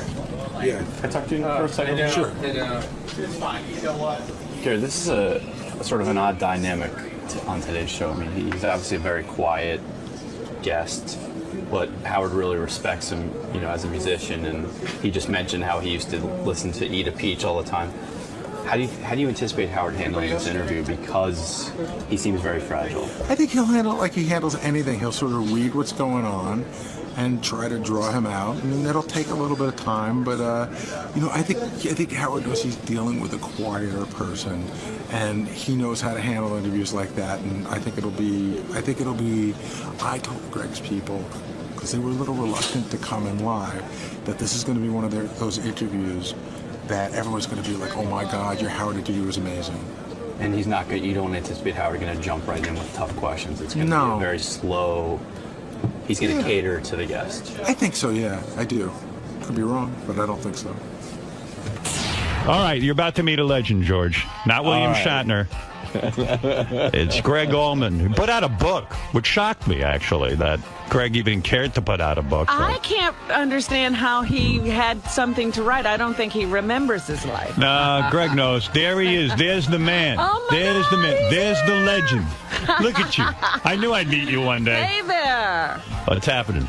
Look at you. Let me That's take you the in. man. Let me stare at you a little bit. Never been this close to a legend. Take a seat. How do you do? Good seeing you. Nice to meet you. Look at you, man. What a life you've had. Why'd you write a book anyway? You know, I think the title of the book is a good name. My Cross to Bear. I feel like you really have like one of the most difficult lives and been surrounded by a lot of death. And that's got to screw a man's head up. I don't care what anyone says. You can only be so strong. Am I right? That's a fact. Yeah. You know, like a lot of people... I don't know much about his early life. Oh, I'll tell you everything. Okay. I know all about this guy. I've been watching him. No, I mean, you think about it. First of all, your dad died as a young man, right? Yeah, I was 2 years old. Oh. So I never knew him. Where'd you grow up? I was born in Nashville, Tennessee, and I lived there until I was 9 years old, at which time the family moved to Daytona Beach, Florida. Yeah, That's when I started playing. Ah. Yeah, well, but you play mostly keyboards, right? Did you play guitar at first a lot? What was your instrument of choice when you were learning? It was guitar. Guitar. I taught my brother, the basic map. Did you? He then quit school and just passed me like I was standing still. How did your father die when you were 2 years old? He had just come back from fighting in the Korean War. Right. And he'd been promoted to captain. And and he got the first 1949 Ford off the line, right? Right. And, after the family got theirs. Yeah, the Ford family got their car, and then your dad got his. Yeah. How'd he do that? But, all right, yeah, so he gets a car. And so they're out celebrating him and this sergeant friend of his. Right. And this, of course, was a long time ago, and everything was dirt roads and cornfields. And anyway, they were shooting pool in this little beer joint, and this guy kind of sided up next to him, and mind if I shoot some pool? And the night went on and everything. Towards the end of the night, the guy asked my father, he said, "Man, could you give me a ride to my house? It's just right past the second cornfield." Yeah. And he said, "Sure, after you've had a few beers, hell, I'll take, you got an elephant with you? Sure, I'll take him." And so he says, "Okay, turn right up here at this dirt road going down." I would have stopped right there and said, "This is my new car. I ain't going down the dirt road." I mean, yeah, and they go down the dirt road. They get about half a mile down there, and he pulls a 45 to my dad's neck. And he said, "All right, y'all get out." And oh, my God. So he thought they'd just come back from the Orient, that maybe they had some, Yeah. I mean, because there was a officer and a master sergeant. And so anyway, the conversation went on, and he finally said, "Listen, buddy, we don't have nothing to give you. Take the car, take anything you want." Right. He said, "Well, buddy," he said, "now that you know my name, I gotta kill you." His name was Buddy Green. Gee whiz. So my father took off running, and he got him 4 times in the back. Oh. Wowee. And so then... Holy mackerel. That's hard. How do you know all this? Did your mother sit you down at some point? Oh, it's not the end of it yet. I started getting letters from the prison. Oh, they locked this guy up. Yeah, they gave him 99 plus 1, and you can't serve the 1 until you've served it. Right. Yeah, they don't have that anymore, but state of Tennessee, they got... He didn't get the death penalty, this guy, for shooting your father in the back? I think they wanted him to just rot. He's you think dead. that's better? Are you a death penalty guy? Do you believe an eye for an eye? I don't know. I guess until it happens to you, yeah, you don't really realize what your answer would be to that question. Have you ever met the guy that killed your father? No. But you say he wrote to you? But yes, he wrote me a lot of letters, and told me the whole story. Wow. Start to finish. Why did he write you a lot of letters, do you think? Do you think he wrote you to absolve himself of guilt? I'm thinking somebody came up to him at lunch one day, opens the thing, the Allman Brothers at the Nashville Municipal Auditorium. Right. Back for the 9th time, and look who you killed. Wow. It was almost like he became a celebrity because he killed this famous celebrity's father. Like, it almost turned him on, maybe. Like, wow, hey, I'll write this guy a letter. Now we're connected in some way. Don't you think? I would think that if there was other fans in the prison, he'd have a rough way to go. Yeah. Right. Did you that's ever true. answer him back? No. How many letters did you get from him over the years? About 6. Do you think he felt he created you in a way? Like he somehow had something to do with you? You know, it's weird, like he'd write you all of a sudden to tell you what? Did he say he was sorry? Oh, tearful. Yeah. Just begging forgiveness and all. Right, and you wouldn't. Yeah. I'm not the one you need to be asking forgiveness. Are you a religious guy? Somewhat. I'm very spiritual. Yeah. I just, and your mother, did she carry around that bitterness about her husband being shot in the back? Like, did she sit and talk to you every day about it? Was she a depressed and sad woman? No. I mean, when you lose your husband, here the guy went through the Korean War. Here's the irony. He goes through the Korean War, survives, comes home, and some asshole shoots him in the back for no reason. Just for having been there. Don't you think, in a way, with all the, with your drinking and the drugging and all that stuff, I mean, some of that's some rock star stuff, but at the same point, don't you think it was to drown out the pain of never knowing the father that you got gypped out of knowing your father? Exactly. Yeah. It's just, did you go into therapy about all that stuff? I did. Did it help? It did. I mean, I'd imagine a guy like you have to go into therapy for a long time after having a childhood like that. And your brother raised you, right? I mean, yeah. Dwayne raised you, and then Dwayne is the guy who says, hey, come on, man, let's make a band. You were afraid at first to even join a band. The Beatles had just come out, man. Everybody, no pun, but everybody and their brother had a damn band. Right. And there was some competition, serious competition out there. And you were thinking sensibly. You were saying to yourself, hey, look, man, maybe I'll join this dopey band, but I got to go get a real career. And you wanted to be a dentist or some sort of doctor, didn't you? Dental surgeon. A dental surgeon. Where the hell did you come up with that? Imagine Greg Allman's your Allman working dental on surgeon? your teeth. Yeah. Hey, sing me a song, Doc. What? Seriously, I mean, where did you come up with dental surgery, boy from the South? Well, were you a good student?